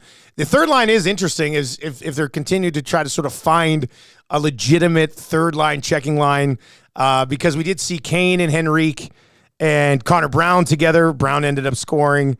And then last game, Derek Ryan was on that line. Yesterday at practice, it looked like Corey Perry might be with Nuge and Henrique. Who do you think is best suited to be the third guy if they run Nuge and Henrique together for a while? Like, what type of player? Because Perry's different from Brown. Brown's different from Ryan. Like, who do you think's the best fit on that line? It's a good question, man, because I've loved Corey since he's come over, and I just don't think he can be a fourth line guy. I think he needs elevated minutes in that position. You know me, I'm a Brownie guy. I think Brownie would be great in that slot, skates well, checks well. Obviously got off the schneid the other day, which was nice, and hopefully we'll see a couple more of those. But I think all in all, on the grand scheme, like that's what they're looking for here, is especially that right side and how they're going to deploy guys down the line. It's a good opportunity here, coming up against some non-playoff opponents, and guys are going to have a good opportunity to kind of grab that. But for my money, I wish that second line with Fogs and McLeod has done way better than I thought it was going to do, because that's where I love to see Perry. But it'll be a good opportunity for guys to kind of slide in there. Hey, Luke, Troy Stetcher just going to the blue line here. You tweeted out March 13th. Stetcher wearing that number 51 Oilers jersey in royal blue, giving me flashbacks of my guy Anton Lander, to which we had some time for Anton was Lander. A classic 51, yeah. But Stetcher, we were talking about him prior to the game against the Habs, the day of. Expectations, what do you think is going to happen? And then the day after, we didn't really speak of him at all, which I consider a real good thing. Your thoughts on his position in the lineup? What do you expect moving forward in terms of how Chris Knobloch and the coaching staff kind of handle the blue line with him in? Is it kind of Stetcher stapling himself into that second pair, or is it more opponent-based, and maybe you're fitting in other guys in that spot and putting him down? But where do you see Stetcher fitting in on the blue line, and what did you make of him the other night against the Habs? Well, first and foremost, I think this is a good time for him. And this is exactly the kind of role I want to see him in, is that if one of these guys goes down, he's got to be able to step in seamlessly and effortlessly into the decor and give some good minutes. He skates well, skates way better than I thought he did. I know the first game he took a couple minors, and that's about one of the only no-nos that I think Chris is going to have with him, is to stay out of the penalty box. But as long as he uses his speed and his skating, that's what I want to see. Him up ice, creating a little offense, but good on his own end. I think that's a good point too, is like some games, if you don't necessarily notice guys, that's not really a bad thing all the time. As long as they're not making egregious mistakes as the game goes by. I got a lot of time for that. So use his legs and be a guy that they can deploy in and out of the lineup to give them some good minutes. Because honestly, guys, that's not an easy thing to do, is to go like popping in and out and stuff. Yeah. Popping in and out is not an easy thing to do. Well, even the debut with when Ekholm was sick there, and it was short notice and left side. It was, it's not ideal either. Exactly. Like I mean, I don't want to put myself on a pedestal, but I did that my whole career, and I have a lot of time for guys that can slide in and give some good minutes. What was it like? Could it have been easier if you just kind of found out 2 hours before the game, like on short notice you're going in, you don't have time to like stress or think about it at all? Or was it always nicer to know in the morning or the day before? That's a great question, because I feel like sometimes when you get the very late call, your adrenaline just takes over and you just go and play. But for me, I like the most notice possible. Like, especially, you know what, I used to take warm-ups a lot. So they'd say, hey, so-and-so's not feeling well tonight. You're going to take warm-ups, and he might be going. And I'd be all over the guy. I'd just be like, are you playing or not? Just tell me, like, what's going on? Like, how's your wrist? Just let me know. Like, it's almost game time. I mean, I would like the most notice possible, but everyone's different. Sometimes the adrenaline for an NHL game could just take over, and sometimes you'll play your best hockey. Buffalo Sabres are interesting. They were kind of one of the teams that you thought might be able to take that step up to the playoffs this year. You don't mind their roster. I mean, they've got a lot of young talent on there that's continuing to develop. Is that just what it is, though, Luke? Like, just they're not like it's coming, but it's not there yet? Or do you think they still need to add significant pieces? Yeah, interesting is a good adjective for them there, Dusty. They're, I mean, really young, right? After the trade deadline, they are the youngest average age team in the league. So they got even younger. I really like their decor with Power and Dahlin and Byram now. And I think they probably mismanaged Levi a bit at the start of the season, bringing him straight into the NHL. I always think that goalies need American League help before they make the jump, but they're kind of just that in-between team. Like I after their back end, I don't see like a ton that excites me about the future of the Buffalo Sabres, which is sad because I really want Buffalo to be competitive. And I think they were expecting to make some steps this year, but I don't know. Up front, I don't see, man, it sounds so bleak, but I don't see tons of reasons for Sabres fans to be excited about what's coming other than a really good young decor and a couple good young goaltenders. What about the Capitals? I mean, they're trying to hang on here. They're fighting for a playoff spot right now. Last night, they'd won 3 in a row, kind of got one hung on them by the Toronto Maple Leafs. When you look at the bottom of that playoff race in the East right now, do you think Ovi and the Caps can come away with one of those spots? Okay, so my Caps thing, I got to see them obviously versus the Oil. Then I covered them on Monday when they played Calgary on Sportsnet. Yep. And then I watched them last night versus Toronto. And I'm thinking in the first period as they're ripping around, I'm like, man, are we not giving this Washington team enough credit? Like, are they better than maybe people are expecting them. And then like Toronto goes and puts up like 6. And I'm like, no, why was I thinking that? I just think they have a long way to go still. They're in this really weird in between where obviously Ovi's trying to get the record, and I think they're very well coached. I like Spencer Carberry and the way he's running those guys, but I just think this is all for naught, and it's kind of a negative way to look at it. But I think all these teams in the East are really battling to get in those last wild card spots and are just absolutely going to get pumped in the first round by whoever they're going to meet. Like if Florida meets Washington in round 1, I mean, it's over for them. So I like what they're doing, and I love watching Ovi try to chase this record, but Wash has just got this weird dynamic of like couple good young prospects and then really, older veterans, and they're trying to mesh these two together. I don't think, Luke, you were a believer so much so in any of those East wildcard teams, but I think you mentioned earlier in the season the Red Wings as well before kind of things took shape and crystallized here. But do you think it's the Caps, Red Wings? Who gets that second spot? Islanders, maybe? Yeah, man, we had this debate on Monday about which team we thought is going to get in, and I'll probably give it to the Wings. But same thing, the Wings are just so outmatched if you look from them to like the top of the division. I just think they still have so long to go too. They got to find some goaltending, but they have no trouble scoring goals, and they're definitely a fun team to watch, but still have a long way to go, I think, to being in the realm of those top teams in the Eastern Conference. Before we let you go, guys, somebody in the nasty chat was saying, hey, you got to say congratulations to Luke for making the Hockey Night in Canada debut on the weekend. The very first crack at it. I mean, you've been doing some great work, obviously, with Sportsnet, but how much different was that on that panel?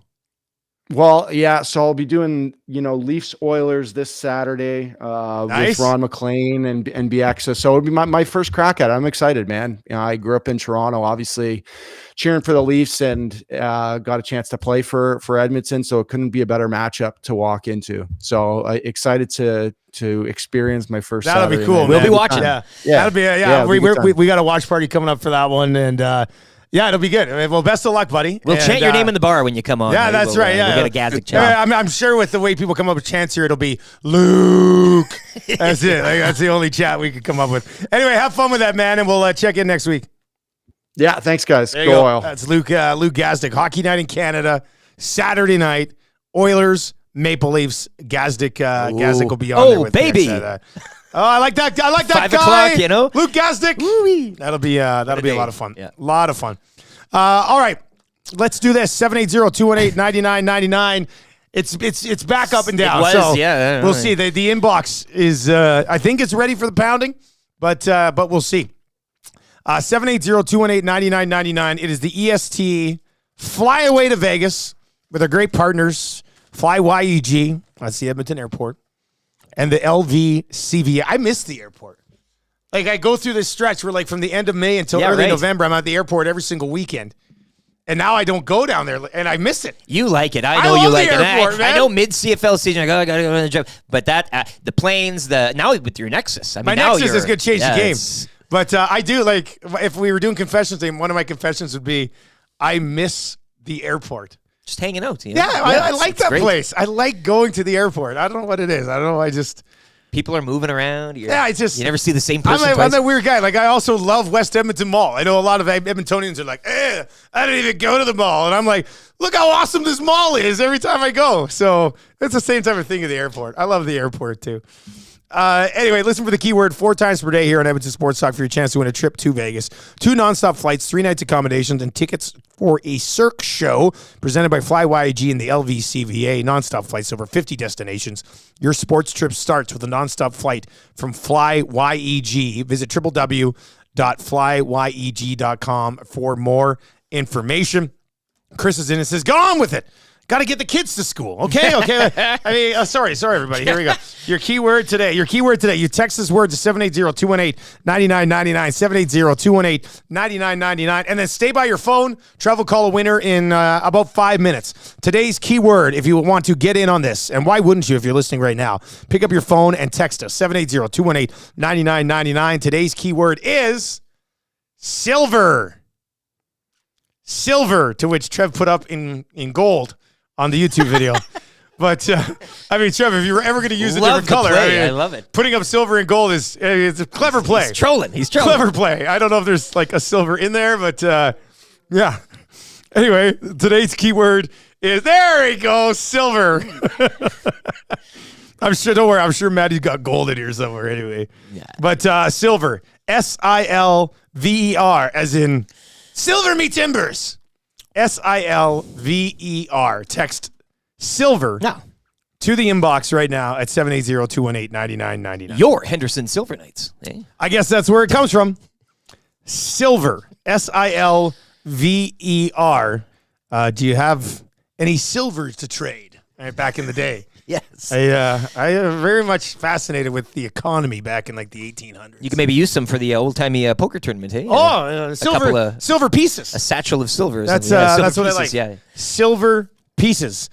Jody over in the Nasty Chat says, hi ho, silver. Yeah, exactly. Where else does silver really kind of come up nowadays? Do you have any silver? Do I own a silver piece? Do you own a Not to my silver knowledge. piece? I mean, there could be in a box down in the basement somewhere, a doubloon or something like that. I'd like to own a silver piece. A silver coin, a commemorative coin or something, hey? Like Yeah. Yeah, that'd be kind of cool. Actually. maybe the McDavid draft lottery. Buy it now in a silver coin. A silver coin. How much? Got Daly there with the placard. How much for this loaf of bread, sir? 2 silver pieces. All right. Silver unit. 780-218-9999. 780-218-9999.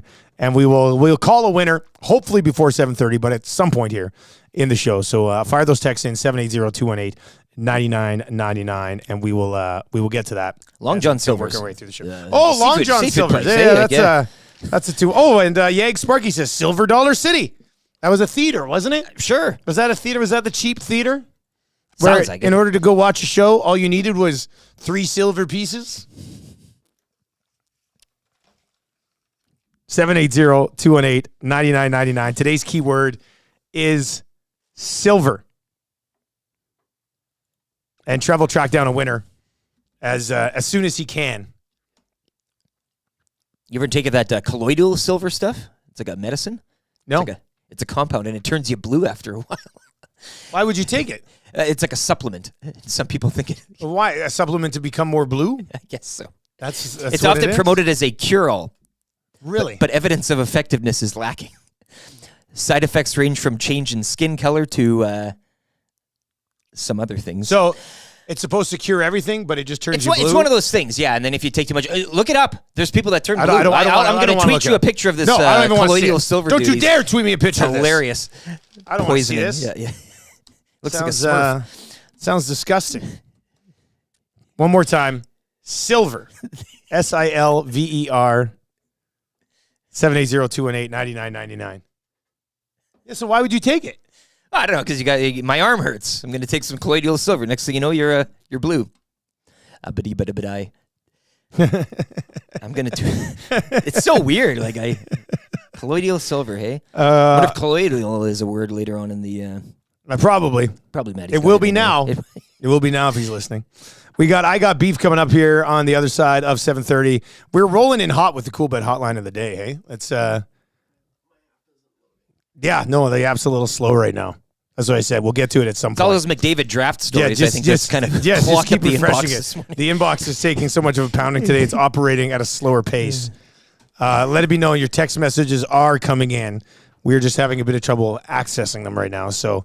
Once we do, Trev will pick a number and we will give you a call.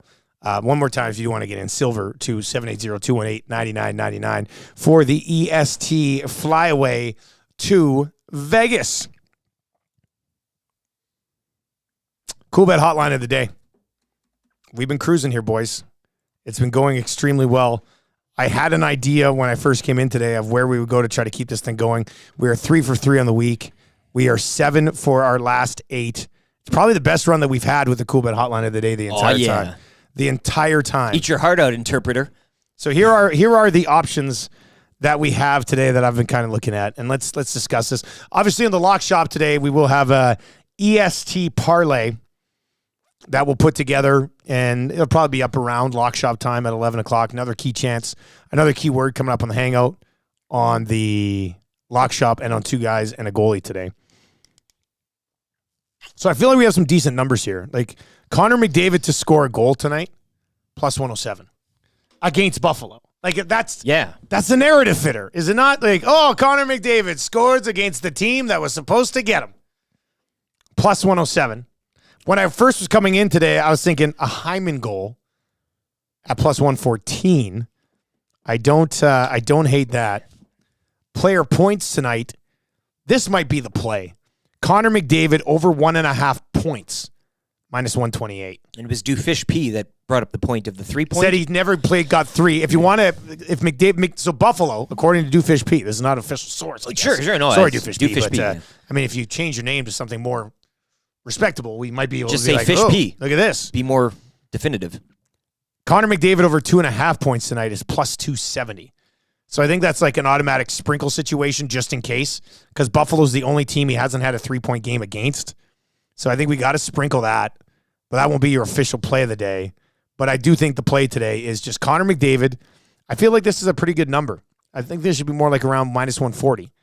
But Connor McDavid over 1.5 points tonight, minus 128. Right in sort of that wheelhouse that we'll look to. Probably that's like, I don't want to really get to anything over minus 130. But Connor McDavid, minus 128 tonight to have 2 points or more is going to be your official Cool Bet hotline of the day. Connor McDavid, over 1.5 points to make it a 4-for-4 week. It was a week ago today that Sidney Crosby let us down, I believe. Needed that goal. He didn't get it. It's the only one that we've missed on over the last 2 weeks. So let's go. The true captain will see us through tonight. Exactly, Eric. Exactly. Connor McDavid, minus 128, over 1.5 points tonight. Hammer that now over at CoolBet, unless, of course, you are the interpreter for Shohei Otani. Then I suggest that maybe you stay away from this one. Yeah, stay away from this one. Take a day off. Yeah. Stay away from this one tonight. Well, I mean, unless you want to try to make back that 4.5 million. Well, yeah. I like to see this guy calling his bookie and being like, listen, I really like McDavid over 1.5 points tonight, 4.5 million on it. Let's get it back. McDavid over 1.5 points, minus 128. That is your Cool Bet hotline of the day. Coming up in the second half of the 7 o'clock hour, we're hoping to call a qualifier today for the trip to Vegas. I really jinxed this because yesterday I was like, the text line's been holding up very well. I know. Like yesterday I said that. And then today, I don't know if it's an internet issue here or if it's a text line provider issue. Well, I'll say this: we don't nearly have as many issues with the text line as we did at the old place, which this is the first one we've had in like 8 months. We had one earlier, yeah, right when we started. Yeah, right when we started. And we corrected that. I mean, I think it was corrected within the day. So, but this is just a sign. I mean, again, a day that the Sabres are in town and we're regaling about McDavid draft lottery stories, and the inbox goes to crap. No. So that's just how it happens. That is anyway. Your text messages will be there when we can get to them. And we will call a qualifier here at some point as we work our way through the show this morning. The sooner the better. We'll try to get that sorted out. We do have Garrick Jones who wants to buy the Elks. He's going to join us around 7:45 today. I got beef on the way next for Acme Meats. Eat fresh, eat local, eat Acme. We're going to get to that. But let's go to a sports update with LTE.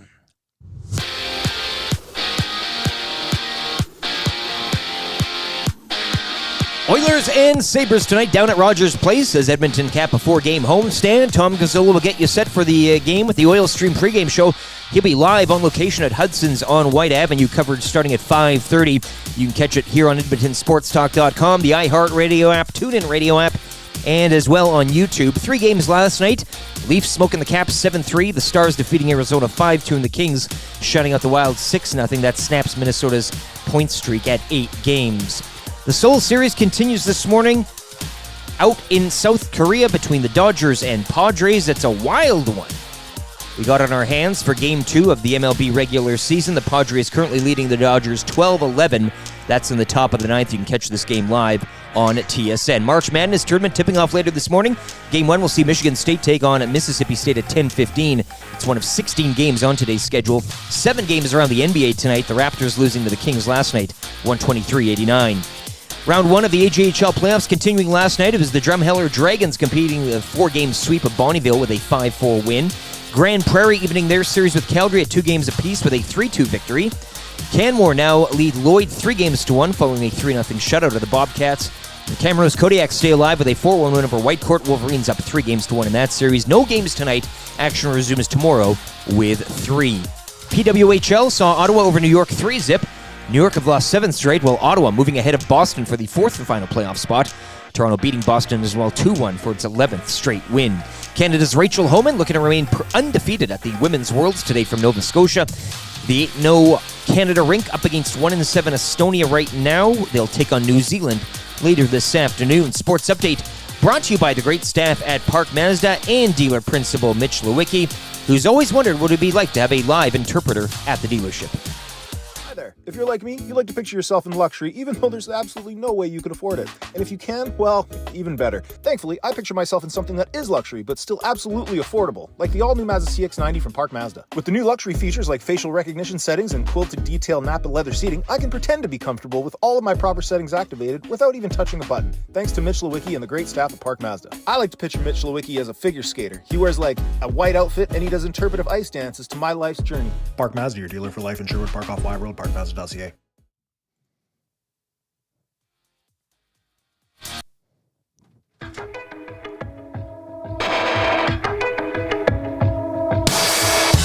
got something under my skin, and the itch won't go away. It's my original sin, the poison that I crave. Come along for the ride, I'd make you feel better.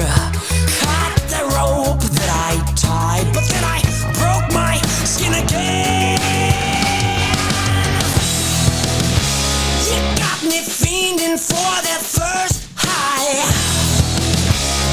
but the feeling's not the same. You got me stealing, killing, I die just to feel you in my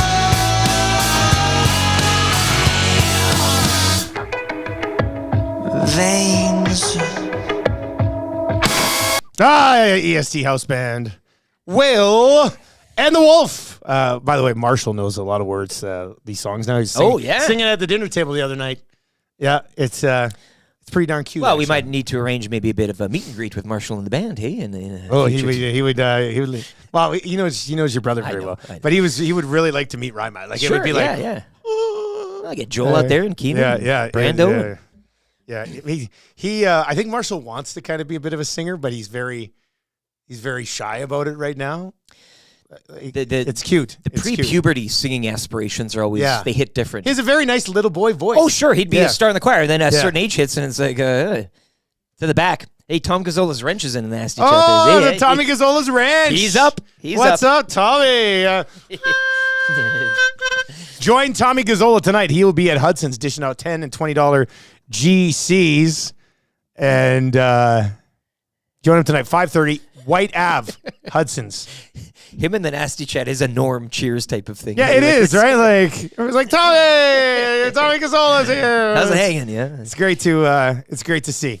Trev did get access to the text line and is calling a qualifier right now. You by your phone. We're going to chat with Garrick Jones, who wants to buy the Edmonton Elks. We're going to get into that here around 7:45. And I got beef coming up here right away as well. Third hour of the show, absolutely jam-packed. Orange and blue breakfast, scalding hot takes. Trev's calling someone and they're not picking up. 0 for 2. My goodness, you guys. Oh, yeah. All right, I'd hate to be looking at my phone 10 minutes later and seeing a missed call. How in the world are you texting in and then not, like, you care enough to text in, which is part of it, but you don't care enough to stick around on the phone? That's wild to me. This is the first time we've gone 0 for 2. Stay by your phone. I guess nobody wants to go to Vegas, eh? Yeah. Nobody wants this trip, I guess. I guess we might as well take it ourselves. Wouldn't that be something? Nobody wants it, fine. One of the sketchiest we'll things have of to all use it, time. I guess, again. Yeah. All right, so stay by your phone. Let's go. 780-218-9999, 780-218-9999. We're going to get to I got beef here as soon as we chat with our qualifier. I kind of got beef with people not picking up the phone when Trev calls them. Like, Trev's just like, I'm stunned. Well, it sucks for Trev, too, trying to do a work here, do a job, get somebody on the line. He's got to kind of, perform here, get the caller on the line, and people are making it a little harder on him. 0 for 3. Holy hell. 0 for 3. Trev says, you got to be kidding this guy. All right, let's do I got beef. Trev, throw it back me meets. I got beef. Well, he's going to keep calling. He's going to keep calling until we get someone. How are 3 people missing out on this today? And, of course, everybody else that's not getting called, they're saying call me. Well, of course, they're freaking out. They're like, my phone's not ringing. My phone's not ringing. Like, that's wild to me. All right. I got beef for Acme Meats. Eat fresh, eat local, eat Acme. And, of course, our buddy Corey the Butcher. Yes. Rick, he's been messaging with you here. It's a special I got beef this morning. It is, isn't it? Yeah. Butchery Team Canada, which Corey the Butcher's a part of, they are heading to Paris as part of Team Canada, and they're raising some money to help cover the costs of. This is not like a Hockey Canada thing where they just got tons of money and they'll just send teams all over the world. Exactly. Yeah. Right. This is different. So they've set up a GoFundMe where you can go and donate to help the Team Canada, Butchery Team Canada's journey to France.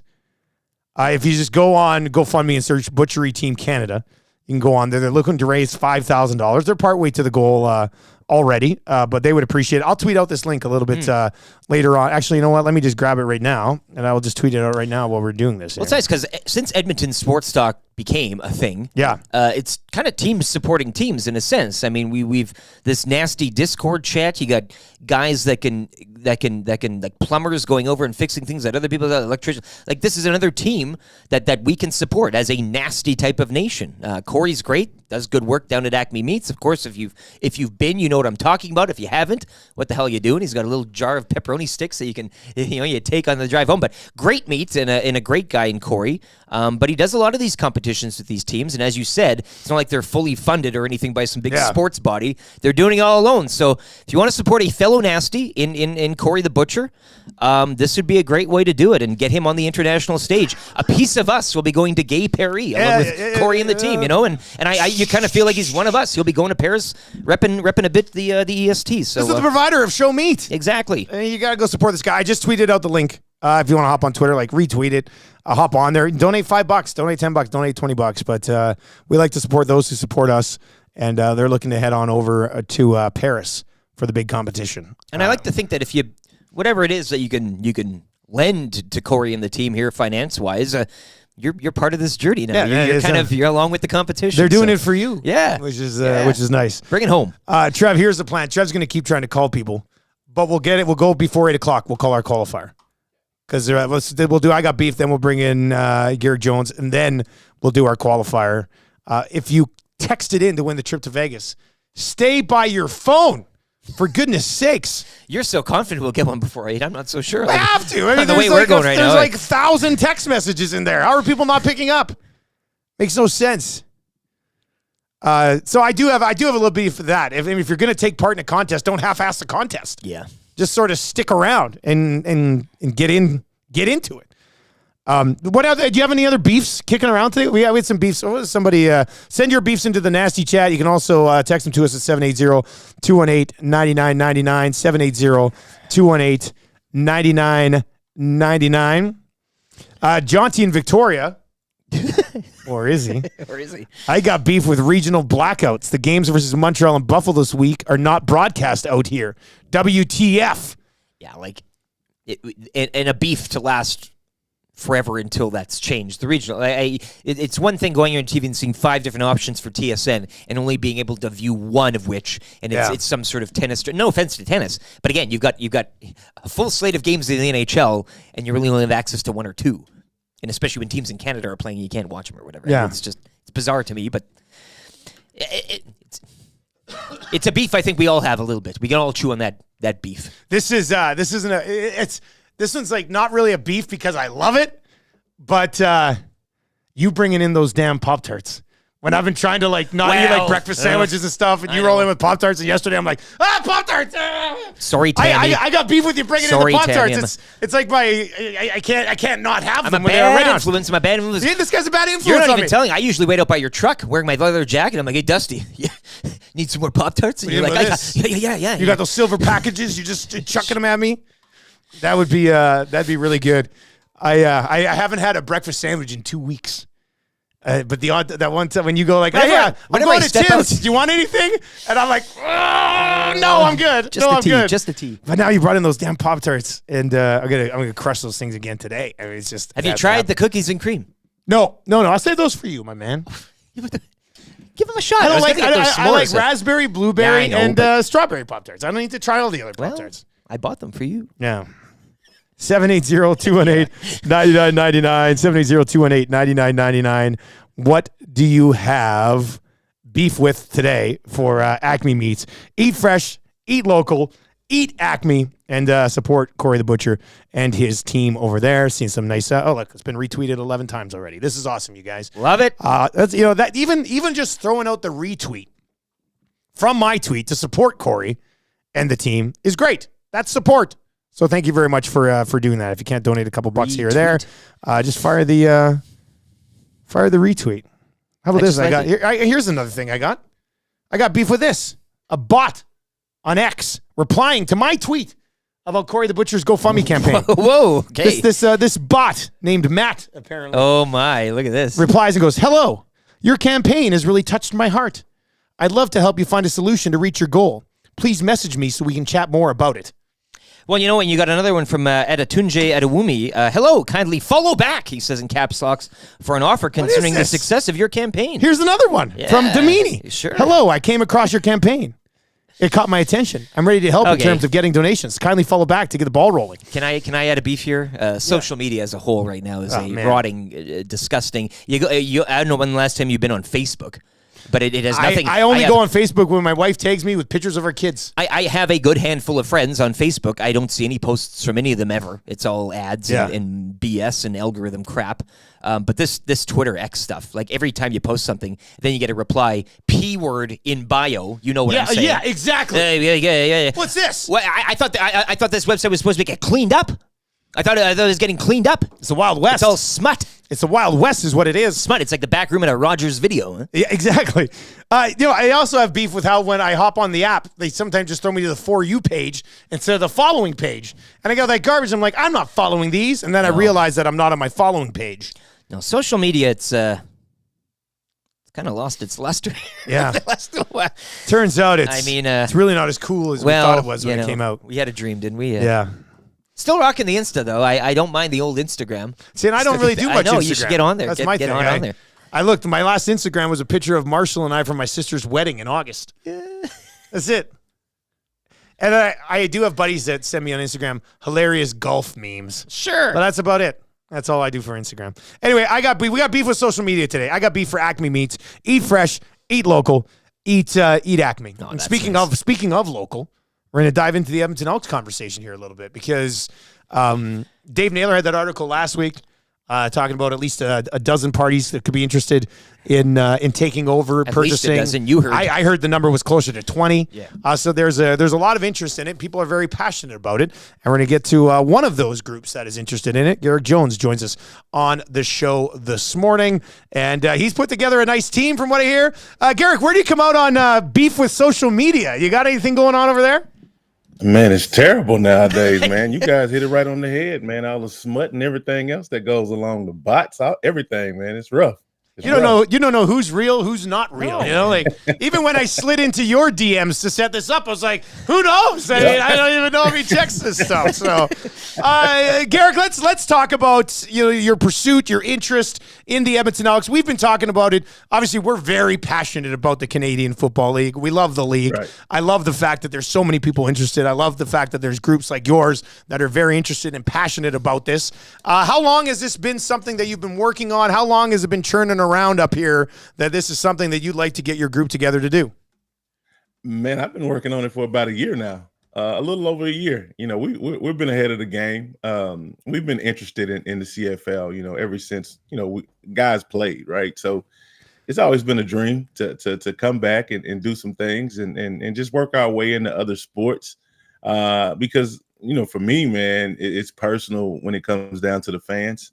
I've had the opportunity to talk to a ton of fans, man, and I'm seeing that, they're not really listened to, and in a lot of these leagues, it's time, man. It's time. So, that's really been the MO when it comes down to, what we want to do. But the fact that Edmonton is a possibility is really exciting, man. And it's one of those things where you can just really sink your teeth into and say, let's get it done, man. It's, you want the right group in that understands the dynamic of what's going on and what happened and what can happen. And I know we're that group, man. We're that group. It's time, man. I don't know how much you can give away or discuss openly right now, but in speaking to us and fans, what would you say is the main thing that would kind of set your group apart from, and maybe not too familiar from the rest, but what would you say is a unique aspect of what you're bringing to the table and in hopes to own the club? Man, this is what we're doing right now. Guys are really taking a grassroots approach. Myself in general, it's about connecting with the fans. The ins and the outs of business, we have that covered, from top to bottom. We got the innovation covered. We have all of the aspects of, the long-term goal. We work these numbers up to 20, 25 years on back, right? So we've done our due diligence. We brought the right people to the table that have the experience in front offices and those types of things like that, and scouts and GMs, the whole 9 yards, man. I've been able to tap into my Rolodex, when it comes down to, individuals that I've dealt with, and the same thing with the other players that are a part of this thing. But it's not just a players type of atmosphere. We're bringing together a ecosystem of good business, of a great DNA when it comes down to a family atmosphere, and individuals who have, thoughts of innovation and being able to connect that gap, and be able to close the gap, rather, when it comes down to the connective tissue between the fans and ownership and teams and those types of things, man. And I think for what we bring to the table, we're going to raise the bar. It has to be raised. It's time. It's about innovation. It's about being able to connect globally and not just from a regional standpoint. And that's what we're bringing to the table. Garrick Jones with us on the show this morning. One of the parties very interested in taking over the Edmonton Elks. It's an interesting conversation because the CFL had to kind of its glory. We still love the league. We support the league very much.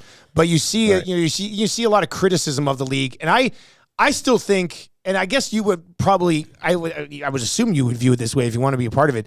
I still think there's so much untapped potential in the Canadian Football League, not just here in Edmonton, but the league as a whole. I think there's many levels that you could still take it to, isn't there? Absolutely. 100%, man. You're correct in every way, shape, form, and fashion. There's so much that can be done that hadn't been done yet. And for me, I look at the CFL as the catalyst, right? It should be one of the ones that really sets the tones for other leagues, other sports, other genres, because it's so wide open. It's really an untapped market, man. If you really sit down and you look at it, and on the grand scheme of things, that's exactly what we want to try to do. We want to be able to come in and be able to create that template that can be used league-wide, with our ownership group, so they can see it. And then now you have the proof of concept. And now with that, you see the league start to take off and just go to heights that it's never been. And I know innovation is scary, man. That's one of the scariest things in the world is change. But we want to hold on to traditions and be able to bring that into a new frontier when it comes down to what we're thinking, what we're looking at, because you got to keep up with the times a lot of times, and innovation and change is inevitable, and I like to say that, if you don't adapt, you end up being a memory, and we don't want that to happen to the CFL. So that's why we're fighting like hell to get back in, man. And the people have to see that. The people got to know that, I don't know any other groups that will be this accessible, that will answer the tough questions, that will go through it and be here for the fans before we even get in the door. So that it has to happen, man. How was it? I think I saw a tweet where you've got Grey Cup MVPs on board. You've got guys with a ton of experience on board. What's that conversation like when you're going out and recruiting people to be a part of the team? Like, how has that been for you? Has it been something that is easy to do, or has it been something that's needed a little bit of an arm twist here or there? Nah, it's real easy. And the reason it's easy is because everybody sees the consistency in me. This is before we even got to this conversation. When I made it to the professional ranks, I knew, right off the bat that it was going to be about ownership at some point. And it's just, doing good business and being a good person, being a good teammate. People see that and they gravitate toward that. So, after 3 or 4 minutes of talking to somebody, who's a part of your group, who's a part of your tribe, so to speak, and to be able to reach out to guys and they say, hey, no matter what you need, I'm here. That's fulfilling. That's a really good feeling for me because I've always been that guy on a team where, I'd be able to go out and perform at a high level, but I was always thinking about business. I was always thinking about what's next and being able to work with guys in a mentor-mentee relationship. And for me to reach out to guys, they're calling every day. Guys want to be a part of this. The groups, business-wise, they want to be a part of this. They see it. They've seen the consistency over the years. And consistency is what this thing is all about. So it's not hard. The conversations are really easy. 9 times out of 10, people are reaching out. But it's about the quality of individual that you bring to the table. But the fact that, all of these individuals have, they have the wherewithal and the bandwidth when it comes down to being a part of the CFL and been in the CFL and won and have all this experience, that gets to be translated into the business. That's infused into the people in the building and also the players and then also the fans. So, we're ready to just do what we do, make things happen and bring these great cups and bring just the aspect of this league going to the next level to the table, man. Garrick, just switching gears a bit, and if Dustin wants to get back to the ownership later, but you've been around football, NFL, various stops, of course, up here in Canada, Bombers, Stamps, Eskimos. Do you have Dusty and I were both in our separate CFL fantasy leagues. We are in CFL fantasy 4-man league. You got 6. I had a 6-man league. I mean, we love this league to bits and all the stories that kind of pop up from it. Do you have a story you can share from your playing days, one that really sticks out? Keeping in mind some kids could be listening or watching this morning, but what kind of pops up from you from the Canadian Football League in your playing days, Garrick? Man, probably when I first came, when I first got to Winnipeg. I had just got released from Jacksonville, and I like to tell it, man. I went from 111-degree weather to -3, and it was raining sideways, right? And it was 12 men on the field. In the second day of practice, Coach Dave Ritchie, God rest his soul, he came up to me and said, "You're starting at left tackle." So at that point, I didn't know the plays. I didn't know my teammates. So, I just had to kind of, get with the guys on the line. And I had some good veterans that had been down in the NFL and said, hey, listen, here's what we're going to do. We're going to tell you where to go. And you just do what you do. And that's essentially how my career started, man. And we had a ton of success. So it's one of those things, man, where, this was the best time of my life. So I had the best time of my life in the CFL. So that's why I'm so partial to it, because it's a great time, man. It's a great game. It's fast. It's fun. It's a fast pace and it's fun. But I think that would be one of the stories, man. It was improbable, but it happened and we made it. Yeah. Well, best of luck in your pursuit. Anytime there are people who are passionate about the Canadian Football League, Eric and I obviously love them. So best of luck in your pursuit, man. And we appreciate the time today. Oh, absolutely. Thank you, fellas, for having me on, man. There you go. That's Garrick Jones. It's one of, like we said, our end goal will be to interview all interested parties and then determine who we think should get the team and send a recommendation to, Dahmer and the guy who eventually makes this decision, Hernan Salas, obviously. Yeah, once it arrives on his desk. I'll tell you right now, whoever comes to the table and says, I want to sit down, priority number 1 is to sit down with Randy and get full-blown fantasy leagues going across the CFL. That's the one that's going to get our support. It's a hell of a step for the league to take. It would be a hell of a step. But again, living proof. We're right here. You've got the Iwanek's done all the hard work. Yeah. Just give him the money. He'll give you the spreadsheets and away you go. I feel like a lot of this is on me. Like my role in the in the Canadian Football League as being one of the play-by-play guys and having some connections. I'll say it. I have dropped the ball on the promotion of CFL fantasy within the league. That's very good of you to take on. I'm not proud of it, Eric. I'm not proud of it. I would like to see just Randy Ambrosi running the league like we run ours. Yes. And just him. Yeah, with like compiling all the stats. 45,000 Canadians, all in 6 or 14 leagues. So you're looking at, I don't know how many leagues that would be, but it's Randy every single week on the spreadsheet. Look, are you a commissioner or ain't you? Hey, I think that would be job, great. yeah. All right. Hey, if you are one of the parties involved in going after the Edmonton Elks, and you want to come on and chat with us about it, just reach out. Sure. Let's do it. Let's have that conversation. Just to see how it's put together, and it'll end up being, I think, where this team ends up going is to whichever group is willing to pump the most into the stadium. Yep. Commonwealth needs some work, and a group can come in and be like, we'll take over the brand and we'll take over the equipment and all of the payroll and stuff. And we're gonna do $25 million into the stadium or something like along those lines.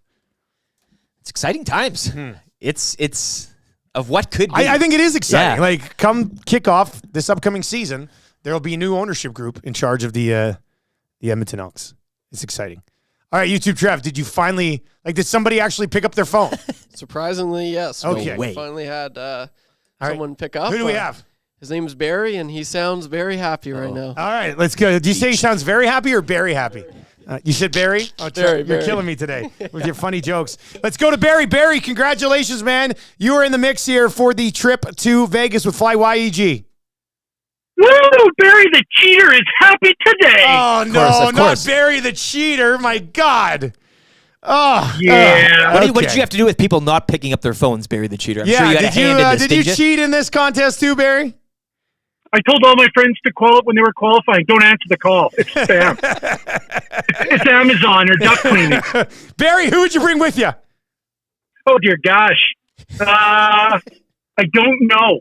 Oh, wow. So this is up there. This is up there right now. Person to be named at a later date. Okay. Yeah. TBDL. Or something like that. Or maybe I gotta go trolling on, I don't know. All right. Well, good luck. Good luck, Barry. You're one step closer, buddy. Thank you. All right, there you go. That is Barry the Cheater, who I think was one of the last men standing at the AM Nasty Summer Bash. I'm pretty sure it was. I think Barry the Cheater was one of the last ones there. All right, Barry the Cheater, one step closer to winning this thing. Next chance to qualify coming up around, sometime between 9 and 11 on the Hangout today. That's up to Maddie. And then on the Lock Shop today and on Two Guys and a Goalie today. Congratulations to Barry the Cheater. One step closer to that trip to Vegas. And the nasty chat just lighting him up, giving his handle. You know what I like, Barry? I say he doesn't know who he's going to bring with him. I say you do this. Just take both seats to yourself. Put the armrest up. Wow. Go to Vegas by yourself in comfort. What a play. All right, then you got to worry about anybody else down there. A solo trip to Vegas would be something else. Oh, I'd do it. I would do it. I would 100% go to Vegas by myself. I love being alone. I remember, quick story, I was supposed to go to Vegas with The Godfather. Yeah. That would be a trip in itself, back too. And he's still on me for this. I don't know when it was, 2012-ish maybe? 2013? Anyway, we'd scheduled this February trip to Vegas, and we were pumped for it. Brother-in-laws down to Vegas together. But then I got the call to do play-by-play for the FIBA Women's Basketball Championships that came to town and they were streaming on tsn.ca. And that was like my first chance to call something for TSN. So I bailed on the Vegas trip, and the Godfather went by himself. And to this day, he's still just like, you're lucky you ended up getting better play-by-play jobs, because I would have been pretty pissed if it didn't work out and you bailed on the Vegas trip. So, yeah, I sacrificed a Vegas trip to call the women's basketball tournament. That got my foot in the door to eventually call other things for TSN. Troy down in Vegas alone, too, hey? Wow. Oh, the Godfather. Wow. Yeah, that would have been quite the time. I would have liked to just follow him around. That's a hell of a trip. But I would definitely go to Vegas by myself, 100%. It would be relaxing. I'd go from poker tournament to poker tournament, go out for some eats, some good dining down there when I'm down there. It'd be PF a great Chang's, time. you could have a... I hit up all the places. Yeah, that'd be a lot of fun, man. I think that'd be a good time. All right, coming up in hour number 3 here. We do need somebody to play kind of easy trivia right now for Mr. Mike's Steakhouse Casual. If you'd like to play, text in 780-218-9999, $99.99. Fire us a text over there if you'd like to play kind of easy trivia this morning. We've been having a few inbox issues. It's like been kind of in and out. So when it's in, boom, thousands of text messages roll in. When it's out, we can't get to it. So we'll see. We'll see if we can get somebody for kind of easy trivia today. If not, YouTube Trev will play and we'll give the gift certificate to somebody else. But yeah, fire us a text 780-218-9999, 780-218-9999. 3 questions too many coming up. Orange and Blue breakfast coming up to get you set for the Oilers and the Sabres. Mike Golic Jr. is going to join us around 8:30 this morning, and scalding hot takes on the way as well. Gager will be by for that, as we'll put the mitt back up for grabs. Right now, if you're looking to work, Claiborne Services has a job for you. Visit them, www.claiborneservices.com. Rick's got more with a sports update.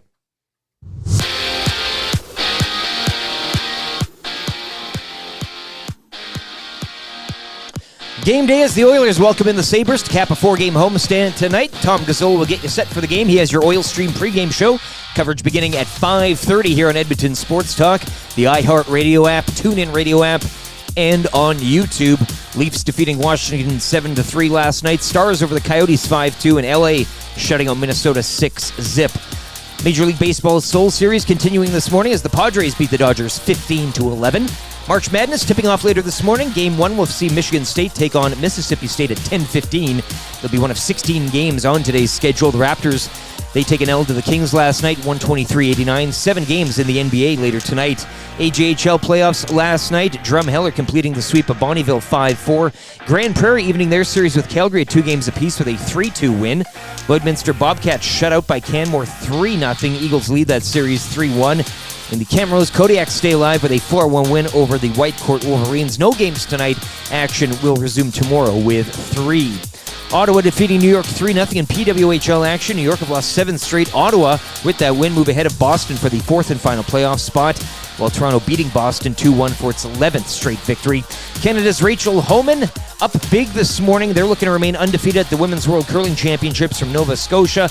The 8-0 Team Canada rank are leading 1-7 Estonia. They'll later take on New Zealand later on today. Sports update for Claiborne Services. You can take your career to the next level with Claiborne Services.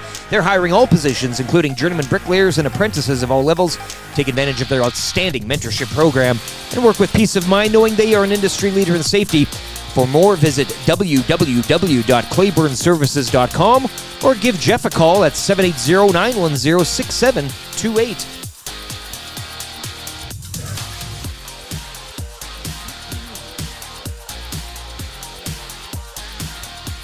Somebody once told me that I had got to grow the facial hair that make me look fine. He was looking super cool, the ladies, man, how they drool at the shape of a U on his jawline. Well, you look amazing cause you just stopped shaving. The chicks line up so you're always dating. Doesn't make sense to have a full beard. You think it looks cool but it just looks weird. So much to do, so much to win. So grow it ear to ear around your chin. You'll never know if it will grow. So don't shave and just let it go. Hey now, grow a chin strap, get that hair on your face. Hey now, grow a chin strap, coolest dude in the place. And now that we are in March, let's all come together and celebrate Charge. It's a cool look, and as you get older, your chin stays warm and your life gets bolder. Hashtag Charge if you're on Twitter. Nelson had a chin strap in his wedding pictures. If you want, you shave it pretty thin. People use their eyes to be staring at your chin. My strap's straight fire, how about yours? You're just so popular you'll never get bored. Hey now, grow a chin strap, get that hair on your face. Hey now, grow a chin strap, coolest dude in the place. And now that we are in March, let's all come together and celebrate Charge. Chin Strap Awareness Month continues right here on Edmonton Sports Talk, and the stigma around the chin strap. You know, if Garrick Jones shaved off his mustache, that'd be a full-blown, like, Philip Banks chin strap. It's all I was thinking of the entire time he was on with us. That was looking really good. Yeah. And be aware as well, the final day of Charge will be on a Sunday this year, so do your planning, whatever you want. Our final day on the air will be the 29th. The 29th. So just saying, if you the got very day I'm going to see Con Air in the theater. What a momentous day for you. That's Screw a the real McDavid flashback. lottery win. This is that's a great day for me. Yeah, where were you when the Oilers won the McDavid lottery? 780-218-9999, 780-218-9999. If you'd like to share those stories today. Now, with that being said, we are having some issues with the text line today. Trav, you weren't able to get anybody for kind of easy trivia, were you? Unfortunately not. No, the text line. I got you. It's working for me now. Can I give you want me to give you a number? Is it working for you? Well, I can. Okay, well, don't refresh it. No. All But right, I'm let's looking at a number right now. If you. All right, Trev, come over and get that number from him. I'll text it. He's going to text the number to you, and then we'll do this electronically. It's great. It's a beautiful thing. So how come it's working for you but not for me right now? Sometimes it'll time out. Sometimes it'll get back. Like it's like coughing. I think it's sick. It's got a case of the. This is the text line today. Hold up, Trev. I got one coming here. Weak. Down the wire. Hey, can I play kind of easy trivia? Sure. So be by your phone here, Mr. 4348. Well, I'm not giving away the whole thing. We got the Orange and Blue Breakfast coming up here. Let me lay out hour number 3 for you. We're going to get somebody for kind of easy trivia for Mr. Mike Steakhouse Casual. 3 questions too many. You can fire those questions over as well. And we'll get to... we got some good questions today. I've already rolled in. Orange and Blue Breakfast coming up. Mike Golic, who's leading NFL and college football analyst over at DraftKings. Mike Golic Jr. Gojo, and the Golic Show. We're going to catch up with him. Greeny and Golic were on for how many years before us at 12:60? Oh, geez. And then Golic Jr. kind of started sliding in there as well. And it was great. And weren't Greeny and Golic Sr. like just not even, much like you and I before the show, we don't talk at all. Yeah. Like we sit down and we're like, hey, it's go time. It's we showtime. hate each other. This and then person didn't pick up either, Trev. Come on. Trev, you're messing with us today. All this is on you. All this is on you today. If you can play, and then It went straight to voicemail. How does that happen? Why would you do that? Why would you even do that? Why? It's getting me flustered. Here, I'll send you. It really another is. All right, he's got another. For some reason, I'm seeing them, but they're not. So here, hold up. We'll get this going here. Yeah, Trev's exactly right. What are we doing? What's happening here today? Pick up the phone. Mike Golic Jr. is going to join us around 8:30. Talk about working with your dad. I'm going to get into that a little bit. Well, I think you and him have given your relationship with Marshall. I mean, you are the Golics here. I'm saving. Canada's Golics. I'm going to clip this segment and send it to Marshall tonight. Be Marshall, watch this. This could be us one day. A dry eye in the house. And we'll obviously recap a busy last week in the National Football League. I want his thoughts on the Steelers and what's going on with Russ and Fields and stuff like that. And then Scalding Hot Takes still to come today as well. Scalding Hot Takes will be happening around, I don't know, probably 8:40 today as Trev's calling somebody else to play kind of easy trivia. And he's just shaking his head right now. Come on. You got to be kidding me. Voicemail again. I know. Unbelievable. Stop texting the show if you're not going to pick up your phone. Okay? I'm calling the audible. Trev, you're playing kind of easy trivia today. Kind of sick Enough prank? of this. Enough of this. Is this on me? Did I do something? Pick up the phone if we call you. My goodness, you guys. All right, Trev, you're playing today.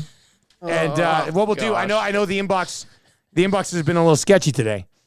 But right now, text in if you want to win the Trev victory here. And Eric, you can pick somebody after the show. They'll get the gift certificate to Mr. Mike Steakhouse Casual. We can't waste the whole time calling people who aren't going to pick up today. I agree. We got to move along. Yeah. We got to move along. You got to treat him suck like at these a kind of contestant. things, there, you know? Trevor, are you sure you're operating the phone properly today? Yes. I don't know. I don't know if I can believe operate it. a phone, Dusty. Do you? Do you, Jeff? Yes. They don't know how to. I don't know. Answer. I guess I went straight to voicemail like 4 times. One time it was like just he picked up and hung up on you. No, it was like I've never heard it. It was like Chinese or Japanese, and it was like something like that. I was like a bot. You call a bot? I don't know. So the bots have invaded the inbox today. 780-218-9999. Text in. I love YouTube, Trev, and if he gets it correct, you will end up winning. Oh gosh, I suck at these. Kind of easy trivia this morning. It is for Mr. Mike's in the Hampton Inn on the corner of 137th Ave and Mark Messier Trail. Now with 6 o'clocker lager on tap. All right, Trev, are you ready? I don't think so. But Okay, let's go here anyway. we go. Let's see how Trev does today. I will start the ticker after you read the first question, Trev. Good luck. Oh, sorry, wrong clip. Yep. Wrong clip. All right. Are you ready, Trev? Sure. This is for the people. Okay. Here we go. Who do the Edmonton Oilers play tonight Buffalo Sabres. Name one player on the Sabres. Let's do Owen Power. Who is the third line center of the Sabres? You can pass. You can pass. Pass. Name 1 4 seed in March Madness. Kentucky, Connecticut. Did I not get that? Connecticut's a 1 seed. Oh, yeah. I thought you said top Trev, 4. No. I said name 1 4 seed. Trev, I have a confession. A confession. I got a confession too. I know those aren't your questions. the third, like, who's gonna know that? I was gonna, like, depends on the night. Maybe. Well, no.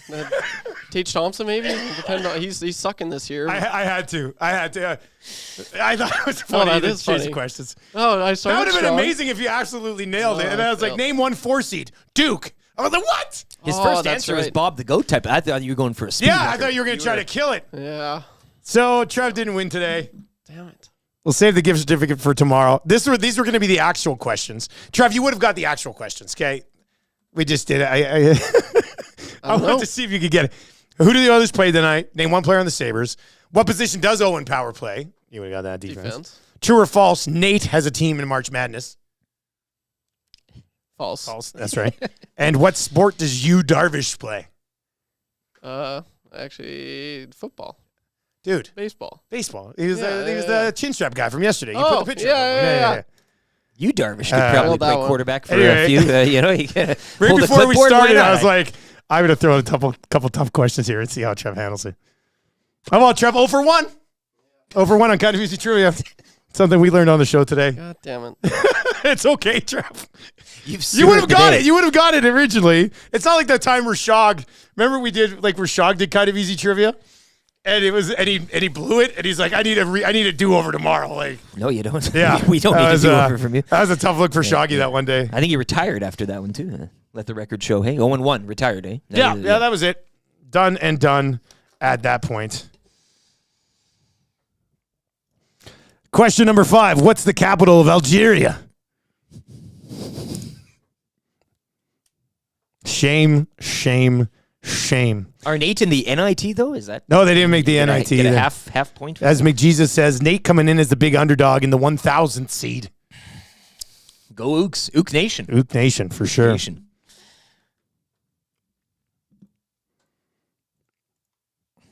Guys, that was more like kind of Tommy trivia. Is that how it is when Tommy's on? It's a mess. It is. Really? It is a car crash mess. Yeah, I've never once caught Tommy on the trivia, but it's tough, eh? Like, hey, just trying to think back too of like specific, but it's really out there stuff. And you would think Tom's hockey, you just go hockey, make it. It's kind of easy. Play to the name.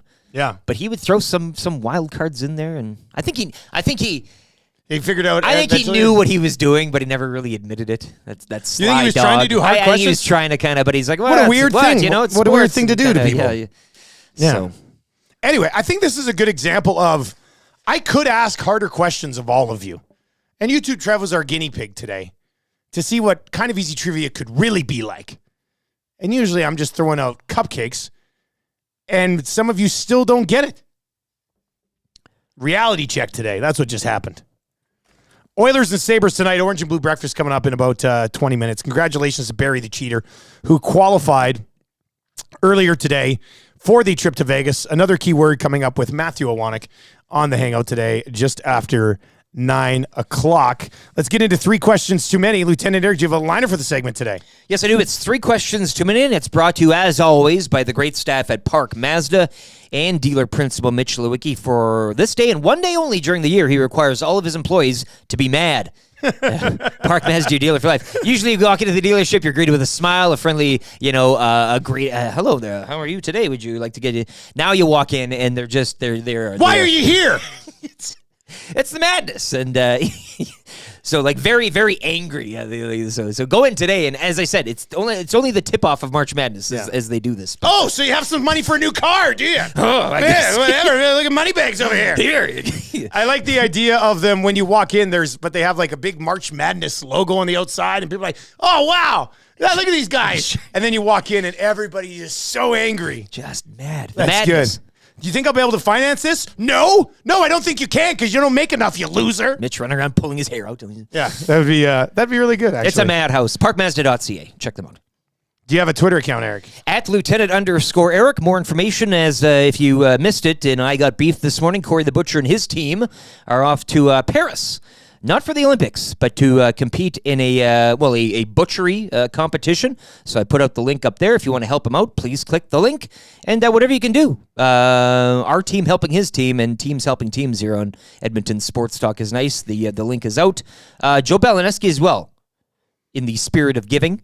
I believe his daughter had a food bank fundraiser, so always good to help the food bank. That's always a good thing to help. I retweeted that link as well. So it's a nice morning. It's not so Park Mazda morning where they're all mad, but kind of a morning of giving here on the Twitter machine. And Hanker in Chief on Twitter as well, capturing the Garrick Jones interview. So you can view all that stuff at Lieutenant_Eric. I tweeted you a picture of the Blue Man, the colloidal silver. Oh, did you? I haven't seen that yet. Oh, you'll go and do it. Come on, check it out. It's a good view. The guy's nuts. He's all blue. It's hilarious. And then also I made a shakshuka last night, and it was delicious. What's a shakshuka? It's like a Tunisian dish: tomatoes, eggs, feta cheese. Onions, pepper. Wow, good for you, buddy. Cilantro, parsley. It was not bad. I had lasagna from Costco. And it was also delicious. Yeah, was it a meat lasagna or something? Like regular lasagna. Yeah, okay, regular. Yeah, it was pretty good. Box lasagna hits. I homemade anything is always good. Yeah. But can't go wrong with a boxed lasagna here or there, can you? Yeah, Tam loves Costco, so she's always going there and buying like 100 rolls of toilet paper and lasagna and Shepherd's. What's the Kirkland? What's the chicken pot pie? Mm. Yeah, those are always pretty good too. All right, give him a follow, Lieutenant_Eric. Question number 1. Dusty, I saw you retweet that Holloway goal last night, and someone replied that he's a bust. Do you think it's heading in that direction with this kid? Anything? Nice goal last night. Knocked the puck away, down the left wing, fired it home. And I retweeted and said, one day soon he's going to be doing this in the NHL on a regular basis. Bust is a strong word. Bust is way too strong. I think we toss that word out too liberally these days, but I think the answer here is it's way too soon to declare that. Sure. Right? I mean, bust is a pump the brakes on the bust a bit. Yeah. I rejected Jesse Puljujärvi as a bust for 5 years. Yeah, exactly. Right, so it's very early into this conversation. I think what would have to happen is he'd have to play like a full season or 2 up here and get like 7 goals and 14 points before that type of conversation even comes up. Like that's the ultimate Debbie Downer take. Is Dylan Holloway a bust? It is way too soon, even for a crazy market like this, to have that conversation. And even Dylan from our viewpoint here in the nasty chat, the text line, and of course Twitter and everything. I mean, his name has not been mentioned in busty terms, shall we say, at all. I mean, it's so I'm not there yet. Who's to say? But yeah, way too early to be tossing that word. I still agree with people who think that Dylan Holloway's speed right now could be used in the Oilers' bottom 6. Honestly, if you have other people who can kill penalties and you don't necessarily need Matthias Janmark kicking around. RCN says he'll take Holloway and Broberg in Calgary, so there's maybe your answer as well. That's the last thing you want. But But way too early to say. It's not even. We're not even at the fringe first part of that conversation.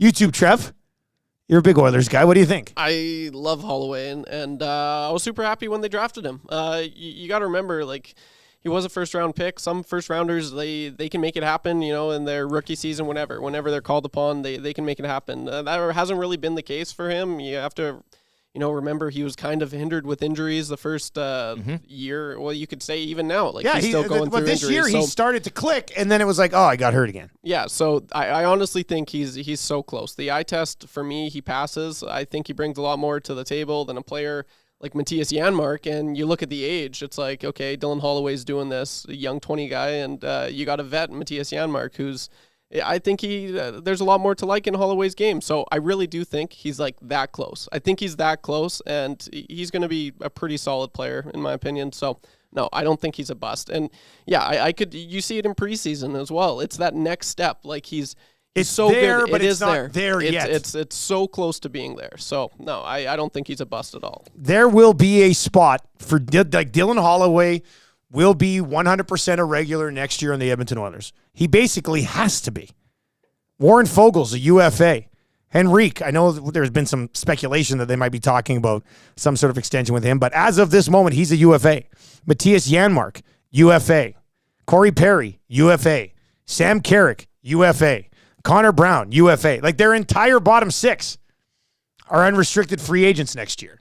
You don't need to go out and replace all those guys. Dylan Holloway gets to slide into the lineup and play the entire season with you next year. As we do in this market, though, going from bust to absolute 100% glowing praise, Gus, Holloway should be trade bait in the offseason. May I address that, Eric? Okay, absolutely. Why? Like his trade value right now would not be great.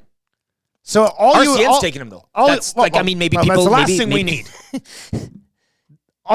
You would not get what you would like. You would never get good return on Dylan Holloway right now.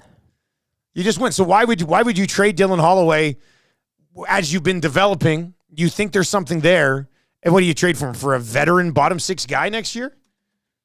Please, I says pardon. Come on. I mean, now I'm not going to say he's untouchable. Like if Dylan Holloway gets moved and you're bringing in right side Matthias Ekholm, then yeah, sure, pull the trigger on it. But I don't think you just move. I'd say that about a lot of guys. Hell, I'd trade Broberg for right shot Matthias. Yeah, Matthias Ekholm right now. So, yeah. I just when we go from bust, when we go from one extreme, you can't really swing all the way to the other extreme yet. I mean, there's still he needs to be in the lineup on a regular basis next year. The way the roster's set up, he's going to be. Let's have send in the same message on March 21st, 2025.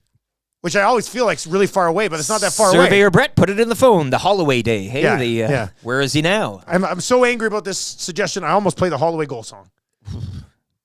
But we got a lot to get to here. So question number 2.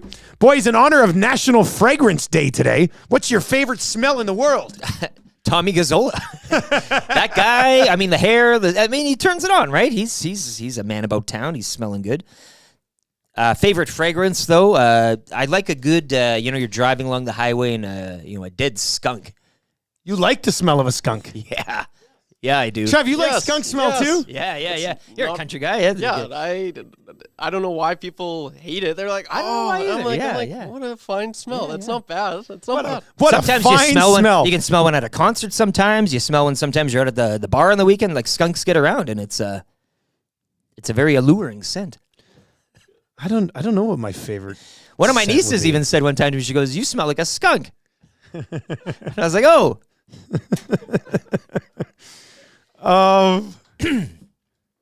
What would be my favorite smell in the entire world? Costco lasagna. No.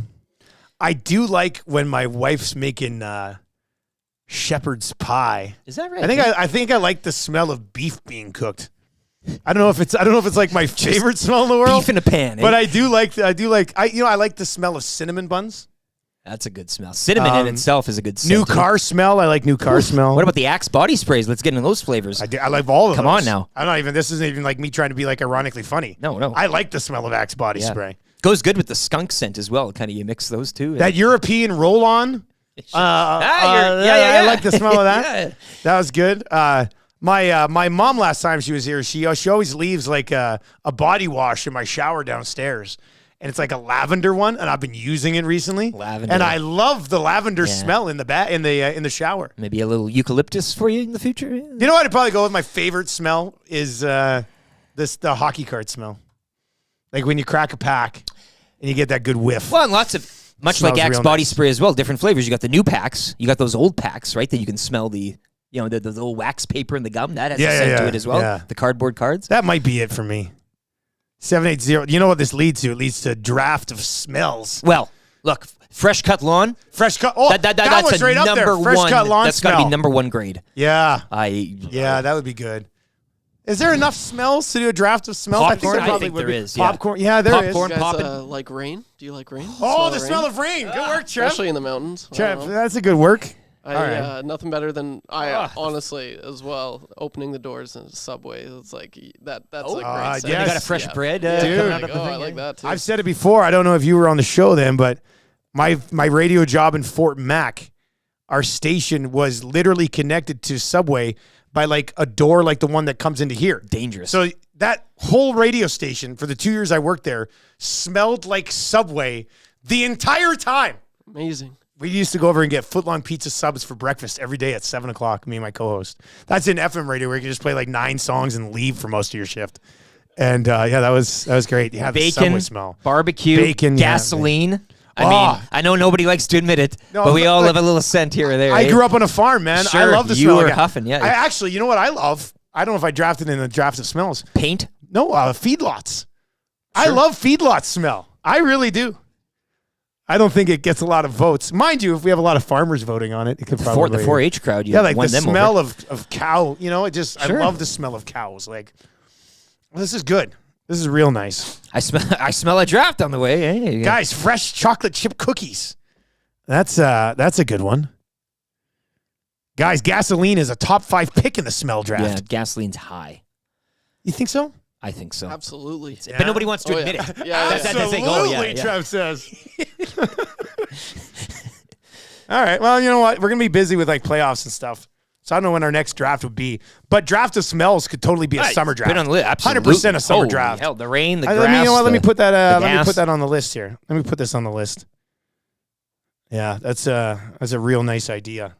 I like it a lot. Freshly brewed coffee. I love that one, Chris. That's a great one. Freshly Bread. brewed coffee, yeah. There's a guy texting my wife. She says, "Morning, I love you. Enjoy your Pop-Tarts." Oh, what's going on here? Something's going on at the Nielsen household. Tammy, I'm sorry. She wants something tonight. I didn't mean... No, do you think? I think she was actually legitimately saying, "Enjoy them." Oh, I thought this was a snarky...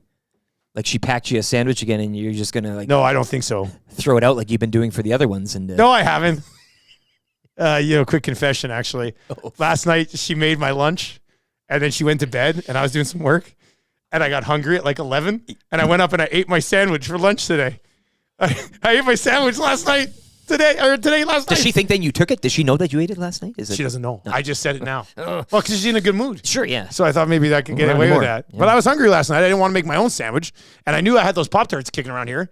So I was like, you know what? I'm gonna make that sandwich. I'm gonna eat that sandwich right now. And I did, and it was delicious. I'm just putting the smell draft into our list of draft topics. Chlorine, like a pool. Chlorine, I don't pool mind a smell. pool I don't mind that like, smell. Oh man, yeah, that's nice too. Vaughn Thompson says his own farts. Oh, that's gross, dude. We don't need that. All right, segment over. The Orange and Blue Breakfast is coming up. We'll get you set for the Oilers and the Buffalo-Sabres tonight. Scalding hot takes on the way around 8:45. And the wrap coming up here as well. Our next guest, who's been sitting here waiting for a couple of minutes to join us, he's probably listening to the conversation being like, what the hell am I doing here? And that's, you know what, we'll discuss. But Mike Golic Jr. is going to join us. He's one of the leading NFL and college football analysts over on DraftKings and the host of the popular Gojo and Golic show with him and his dad, Mike Golic Sr., live every single day over on the DraftKings network, available on all your podcasting platforms as well. And Mike, I have to tell you, we were excited about this because we worked on an ESPN affiliate at TSN 1260 up here in Edmonton for, 15 years. Now they shut down the station, so we've gone like independent. But for about, I don't know, Rick, what do you think? 7, 8 of those years, it was Greeny and Golic every morning on the way to work before us. Yeah. So we would listen all the time. Then you started working your way in there. So we're excited to chat with you. How are things going, man? Thanks for the time. No, appreciate you guys having me. And it seems already like an eternity ago because I'm with you. I always tell people like that's how I grew up. My mom wouldn't let me listen to anything else in the car right on the way to school. So we had to turn dad on and watch that. But, from that in, the background of the noise in my car to being in the training room when I was at Notre Dame and seeing Mike and Mike up on the TV screen to now obviously getting to work with dad again here. It's all been pretty surreal. So it's been a fun ride for me too. How's Pops doing these days? He's good, man. Ever since he grew the beard in the pandemic, it's been amazing how high his Q rating's gone. He's already someone that was beloved by so many for being America's dad. And now I've got former coworkers of mine, especially female coworkers, who are calling him a zaddy and talking about how good he looks. What? So I wasn't ready for that on the bingo card post-pandemic. How is it working with I know you've been doing it for a while, but how is it working with your old man on the show? Because like we run Edmonton Sports Talk here, and my dad is a bit behind the scenes handling like invoices and some HR stuff. And I really enjoy being able to talk to my dad more because of work than usual. But I don't think I could co-host a show with him, I guess is what I'm saying. So how's that for you?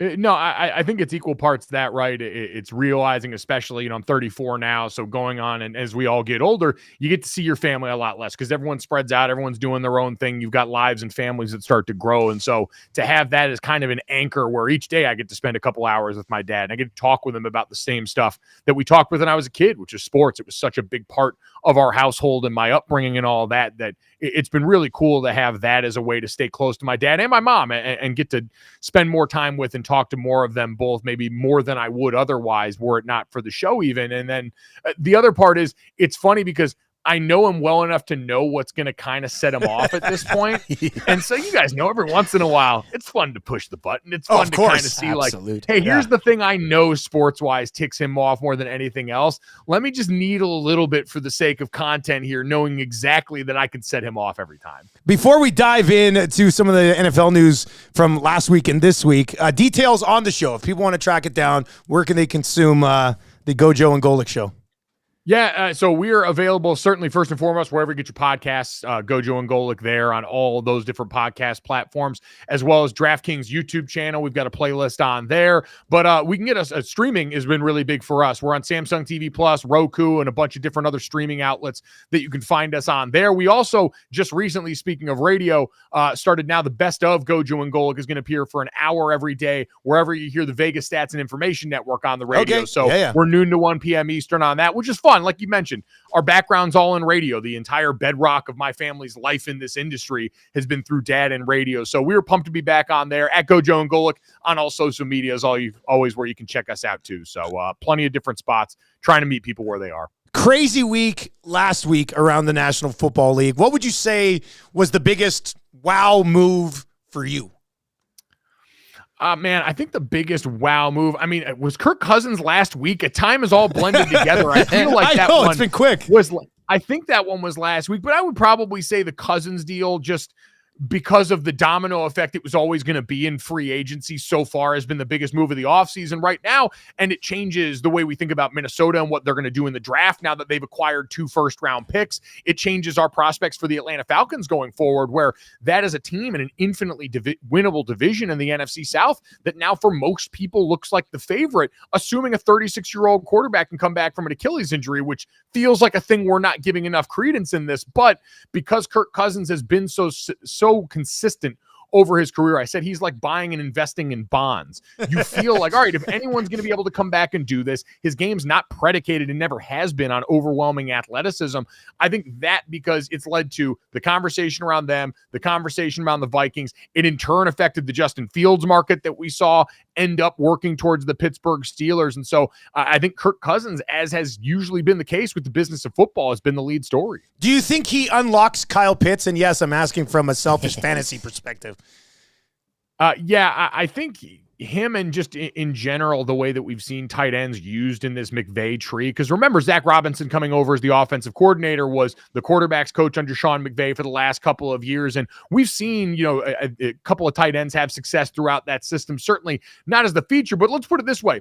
That offense has in general done a better job of featuring its star weapons than what we saw last year with Arthur Smith, who seemed to at any given time turn away any number. I mean, you can be a Kyle Pitts frustrated fantasy owner. You could have been a Bijan Robinson frustrated fantasy owner, and there was going to be plenty of gripes to go around. And so I do think overall the way this offense is situated, where you've got an offensive line that was a better run blocking group than pass blocking group, and an offense that's certainly always going to be built around the run first and foremost. But coming off that, the foundation, the bedrock of the McVay offense has always been deadly play action stuff. Think Jared Goff when he first got there. And even last year, I think they morphed back into doing more of that under center play action with Matthew Stafford coming off injury than they had prior to that. We don't know for sure which part Zach Robinson's going to take because he wasn't the play caller, but I do think it's a net positive for Kyle Pitts and for everybody else that's been a part of that offense looking for more balls and touches. Man, you mentioned in here how the quarterback situation in Atlanta kind of led to what happened in Pittsburgh, and they moved from Pickett last year, and now it's like, bam, Russell Wilson, Justin Fields, 2 quarterbacks at a very reasonable rate, but a very interesting situation to handle these 2 guys. How do you see, like, does that work out really well for Pittsburgh, do you think? Or is there going to be some drama there along the way? I don't know if it's going to be drama as much as it's just uncertainty in a place that values certainty very much right now. And I think in the last year or so, we've seen the Pittsburgh Steelers, who we have had more popes in the last however many years than Steelers coaches at the stock line we all go with. But it's true. And for the first time in my lifetime, you had people asking questions about Mike Tomlin's job security last year. That was mind-blowing to me for a coach that managed to make the postseason yet again with a revolving door at quarterback, similar to what we saw their Cleveland Browns counterparts do. But I think there's a growing frustration around fans in Pittsburgh of, hey, we know we're going to win more than 500, more than 50% of our games and maybe get to the postseason, but we're used to Lombardis around here. That's the gold standard. The standard is the standard in that building. And so I think it's uncertainty because both of these guys in a vacuum, good flyers to take on players that have a ton of ability or experience in the case of Russell Wilson at a bargain bin price, which means you're not really beholden to either one of them. I've said, yeah, Russell Wilson might slot as the starter now, but you owe him nothing. And if Justin Fields starts to flash in practice or gets in because of injury or anything else and makes plays in the game, you can turn the page and make sure that, hey, we go with the young upside player and give ourselves whoever on the field gives us the best chance to win around an offense that we think with the change in coordinator combined with the advances their running game made last year and George Pickens in that wide receiver room, amongst others. I know Deontay Johnson's gone now, but there's optimism around that offense provided they can get the right signal caller under center. Mike, from the gridiron to the hardcourt we go, and March Madness tipping off today, a flurry of games, obviously opening day. What could you suggest for people such as myself who have yet to fill out a bracket, want to fill out a bracket? Is this going to be a tournament of upsets? Is it a tournament of big dogs eaten? How many brackets have you filled out, and which direction would you You're just using him for your bracket today. That's tell all me that's happening how here, I win the money. This is Mike. ridiculous. Yeah, tell me now. My brother in Christ, trust me, we have been doing this all week on the show. We've invited basketball analysts on the show just to sit there and jot notes about who we want to take as upsets because, listen, we all know March Madness is March Madness is like my golf game. I figured this out the other day, is I am not a diehard enough college basketball fan to expect to do well at this, much the same way I don't practice golf enough to expect to be good, but I still get mad when I lose. And so I want to do just enough research to be able to latch on to some things. What I can tell you is the confidence surrounding UConn right now as the favorite is at an all-time high. We haven't had a repeat champion on the men's side since the 06-07 Florida Gators. But if there was any team that was capable of doing it, it certainly seems like this year's UConn team, because everyone else, Houston, unreliable offense, is a one seed in the other division. Purdue and Zach Edey have a whole host of postseason demons they're going to have to slay if they want to get on through this. You look at North Carolina, too, a team that's faltered during ACC play at times. And so there's a lot of ifs, ands, and buts out there. My Final Four ended up being UConn, Purdue, Duke, and Arizona. I do think Duke, when you look at the thing that's always the love language of March basketball, is veteran guard play. And Jeremy Roach, a guy who is a rarity in college basketball right now, fourth-year starter for this Duke Blue Devils team at point guard here, a guy who has been through a Final Four run. He's also missed the tournament when they were forced out because of all the COVID issues that they had coming off that season. He's lived through the coaching change that went on there from Coach K to John Shire now. And so I think having that kind of calm, cool, and collected veteran leader in a backcourt going on with John Filipkowski, who's become the modern-day Duke villain ever since the tripping exploit and the court storming stuff, I think they're a fascinating force potentially in this tournament. The other thing I would say support-wise and staying in the triangle, I'm all in on the NC State bandwagon. I got them making a little bit of a run. They won 5 games in 5 days to win the ACC tournament, led by the tournament MVP in DJ Burns, who's like 6'8", 280 pounds, an absolute hoss, silky smooth feet, great post moves, and easy for everybody to get behind.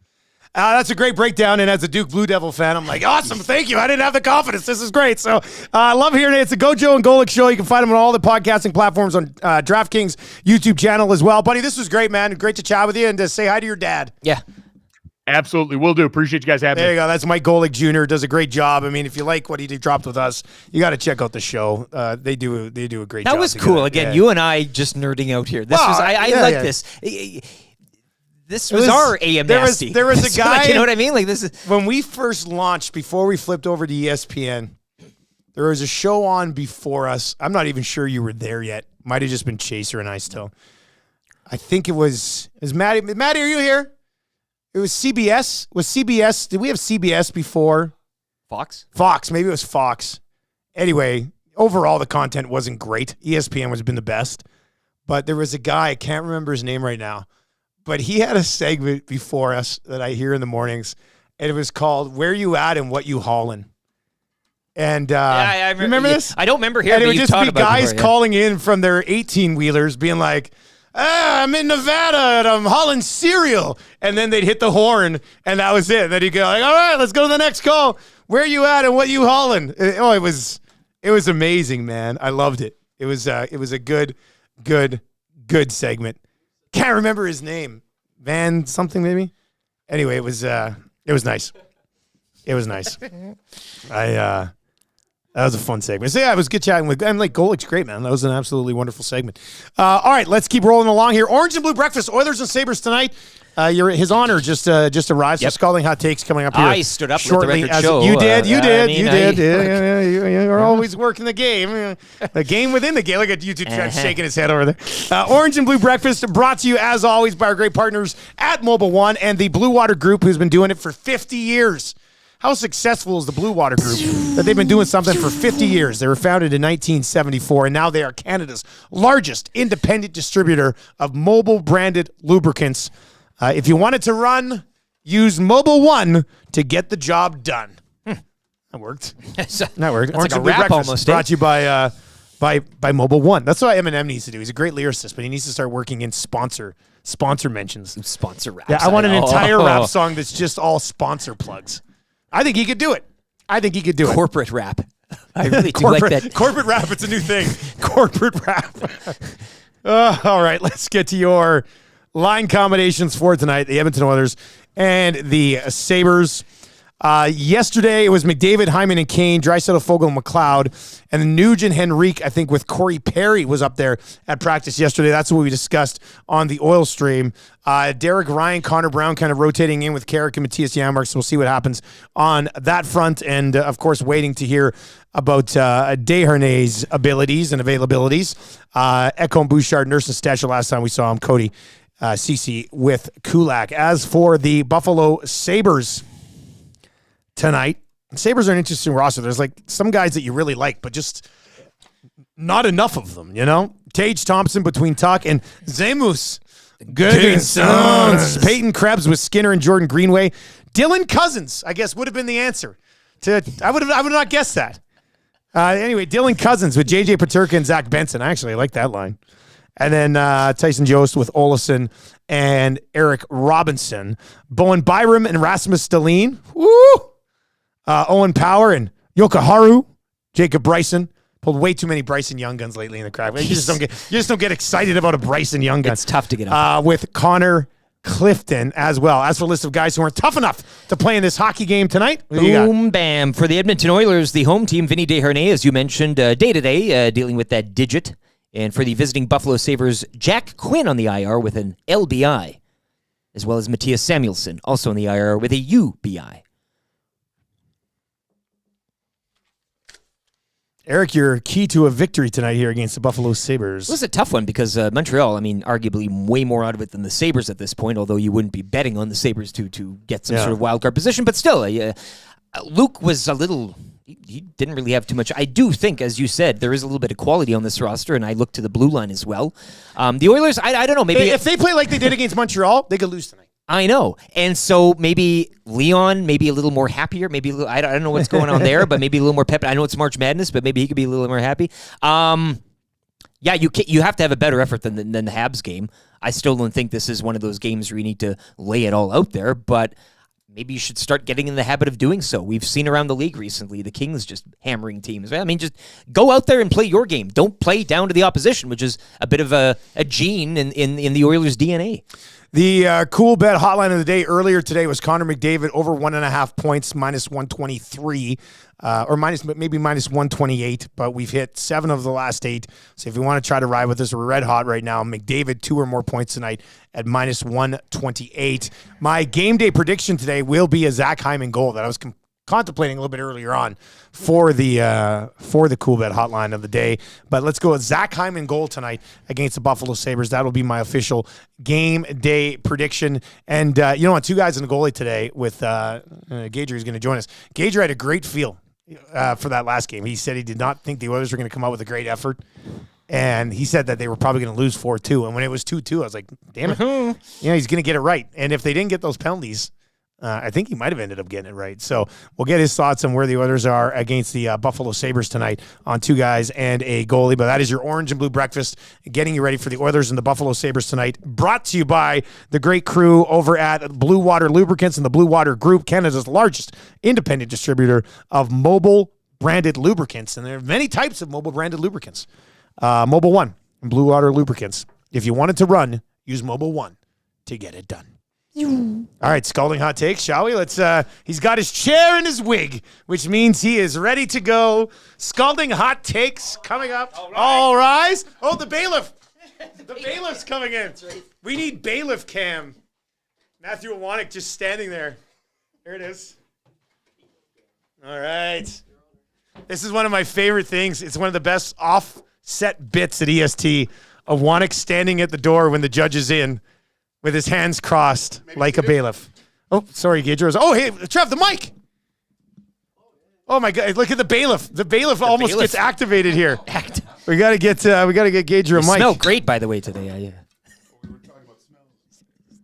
We were talking about smells a little bit earlier. Where is the mic? Remember that when you're scoring.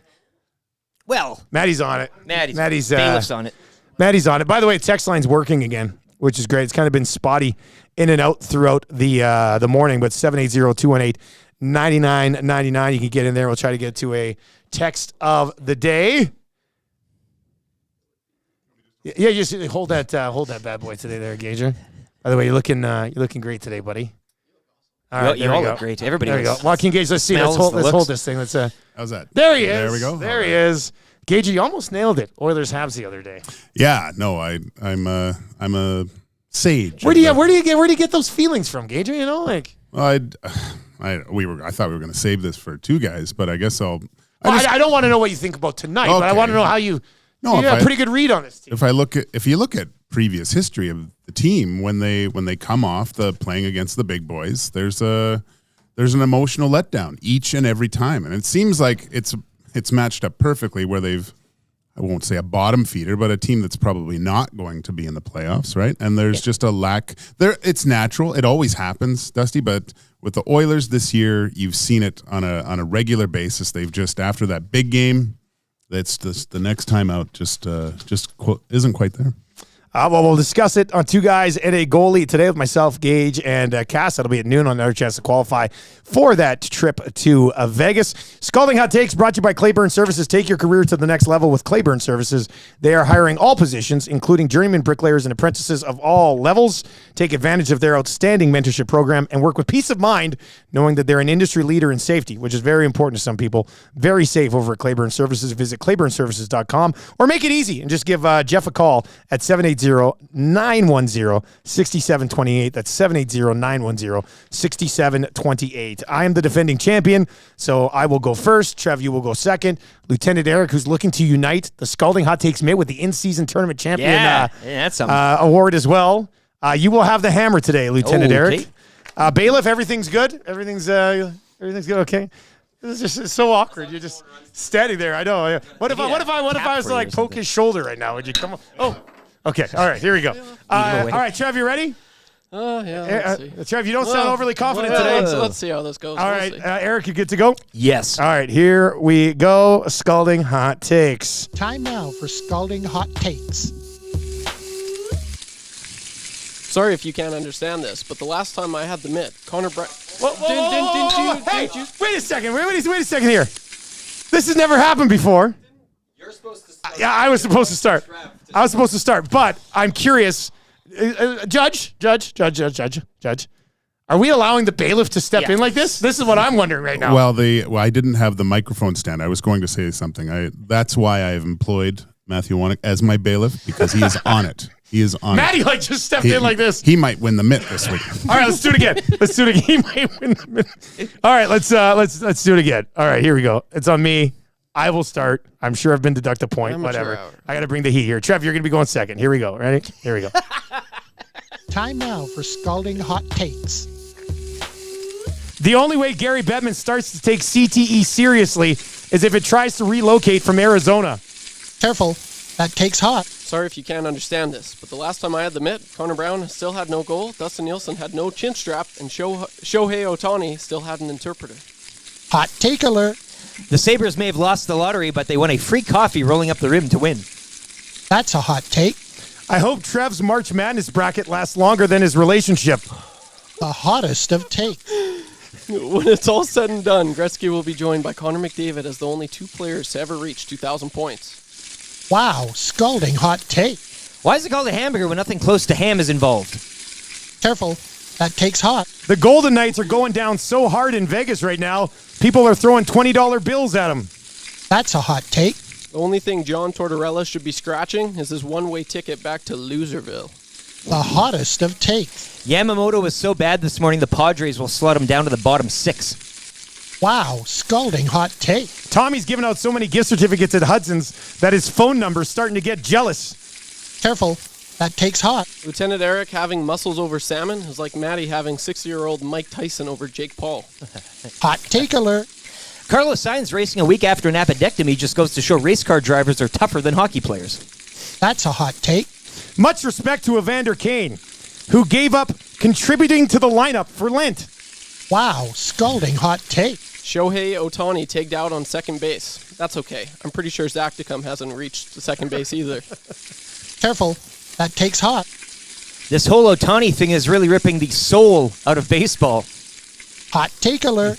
All right, there we go. Scalding hot takes in the bag. Your reaction in the nasty chat. You can also slide on over at 780-218-9999, 780-218-9999, and let's send it to his honor.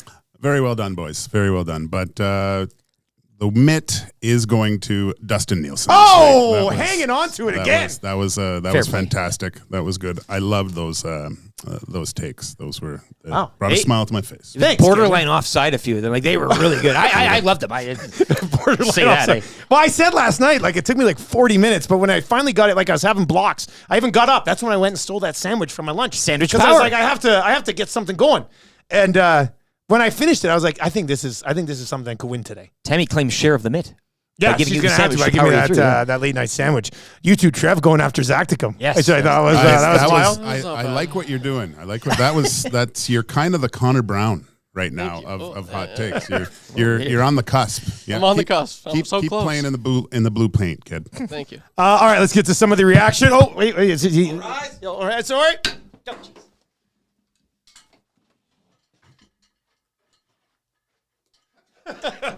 Eric salutes Gager on the way out. Scalding hot takes, of course, for Claiborne Services. If you're looking for work, they want you. It's that simple. They want you. If you're looking for work, they want you. Let's get to the reaction over in the Nasty chat. Pitwall Nasty says LTE. Nutsy Dielson says shots fired, Dusty. Omar Gord says Dusty all day. Dusty with the heat. Easy repeat win. Dusty, that was close. LTE. Dusty, Lieutenant Eric won me over at the end. Let's see here. Well worthy. Bravo, Dusty. Colleen Bomber says Dusty 21, Trev 21, Eric 19, but I had to give it to Dusty. His last take was bad, though. Why was my last take bad? My last take was just a legitimate take. What was it? What was Evander Kane's given up contributing to the lineup for Lent. I like that one. I like the Vegas one, the Tommy phone number one. You like that? I was about Trev, I'm sorry. I felt bad coming up with that one. No, I liked it. But, I felt you did laugh at it. And I felt good after you had already come at me on the first take. I was like, okay, now I feel okay about it. Yeah, of course. I was a little worried about it. But look, I'm here to win the mitt. That's it. I'm here to win the mitt. And they will not be united just yet. Another not crack at yet. No. We'll see.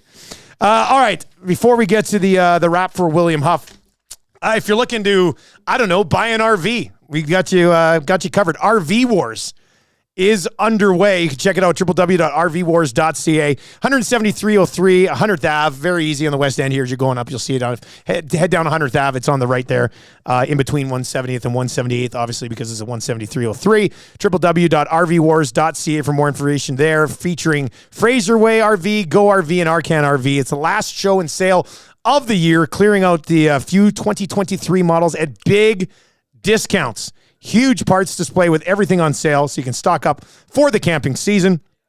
And the first 20 buyers get free passes to Big Valley Jamboree as well, BVJ. Now's the time to strike. So you take your Now's new trailer, the time, yeah. get the tickets, and you go and you have a good time. RVWars.ca. And like we said, the running joke around here, and I think it's a joke down there too, but at the end of the event, all of the staff from Fraser Way RV, Go RV, and Arcan RV have a duel to the death.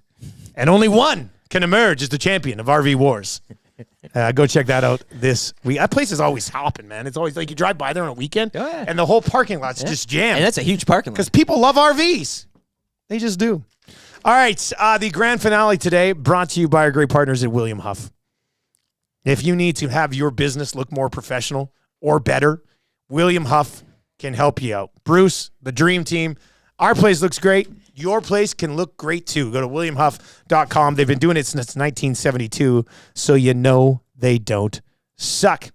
What'd you learn on the show today? Well, look, this was a strange show. It feels like it's lasted an eternity for me. We started off memories of McDavid draft lotteries and everything. The texts were flying in the opening hours, so much so that the inbox it snapped. It snapped, and it's kind of coming back and forth. The guests today, I mean, Garrick Jones, learning about his proposal to buy the Elks. I think Mike Golic Jr., though, will steal the answer for me and giving me his Final Four for the tournament, and NC State as a wild card here. So I might be filling out my bracket with a little Golic Jr. knowledge involved. But, look, fun show, entertaining show, informative show. Of course, I got beef. Corey the Butcher, he's trying to get off to Paris with his team, so we tweeted out links for that. If you want to help him get there and slide over a little cash his way, that would be more than welcome. But, fun show. Educational. Trev didn't do so well in the the trivia and the hot takes today. Yeah, sorry, I didn't want to. Nobody's picking up for you today, Trev. You okay? You doing all right? Oh, yeah. I'm just looking at the chat, and yeah, that's so we should go sometimes, but we'll be back next week. Did you say grand finale again? No, I didn't, did I? Jen Cool's calling you out here. It's a wrap. It says right on the screen. Well, yeah.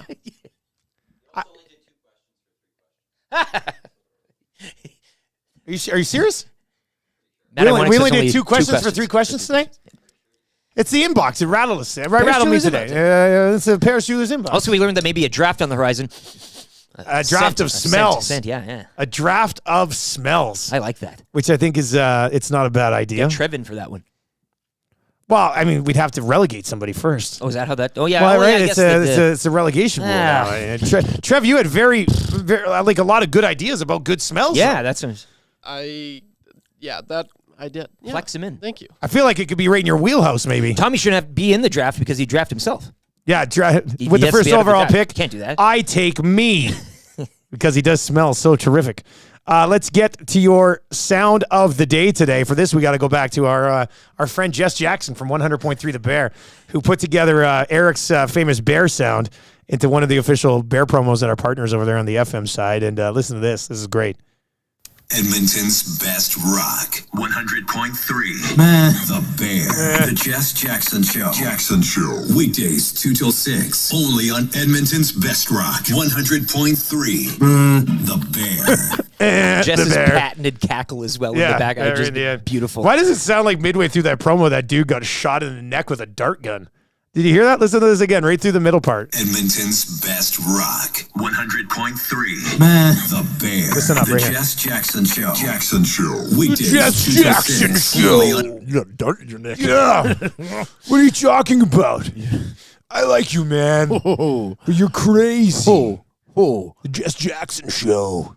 That's a little bit overproduced, I would think, on that one. Well, that's FM. It is FM. We don't know. It's FM. All right, text of the day today. This is a little sketchy because every time I try to click on the text of the day, let me see if I can. Here we go. Let's go with this one from H.E. Pennypacker because I got it because I can see it. Breaking news: Otani has fired his new interpreter for putting $4.5 million of his money on the over for how many innings Yamamoto will pitch today. Ooh, that one stings. And very current. Very nice. Was Yamamoto rattled because Otani's interpreter is no longer they're around? It's all. They might all be a part of this big scheme, big international gambling scandal, which I got a lot of time for. Absolutely. This story continued to develop. 2 games into the season here, and this would be really nice. Congratulations, H.E. Pennypacker. You have won the text of the day for A&W, where they're doing ridiculous things at A&W. such as currently offering 2 Mama Burgers for only $9.99, which is an absolute steal here in 2024. All right, what are you watching tonight, man? Tonight, again, Oilers and Sabres will be taking precedence on the viewing schedule. I'm going to try to get to Popeyes here in a bit and get that bracket. Going to get that flounder sandwich, and I got to fill out my bracket as well. It's sitting here. I'm going to go over Golic's picks and work them into the bracket. So a little bit of this, a little bit of that. Rachel Homan on the ice. She smoked Estonia this morning. She improves to 9-0. She'll take on New Zealand later this afternoon as well. You mentioned the madness that's going on. That's what today is. Madness I on can't TV see all day. outside. I assume it's like another kind of gray, cool day. You stay, if you can, at work or whatever, you get the games on. They're coming thick and fast, and they lead up to the hockey tonight. Should be a great day. I enjoy that game tonight. We have the hangout coming up here. Obviously, Gage is going to be sticking around for that. 2 guys and goalie at noon. Gage will be here for that. And the lock shop coming up with myself and Huss as we continue to try to roll. Busy slate in the NHL tonight, and we are going to get to those Grey Cup futures. Haven't had a chance to do that yet, so we're going to dive into that today as well. Huge thanks to all of our guests today.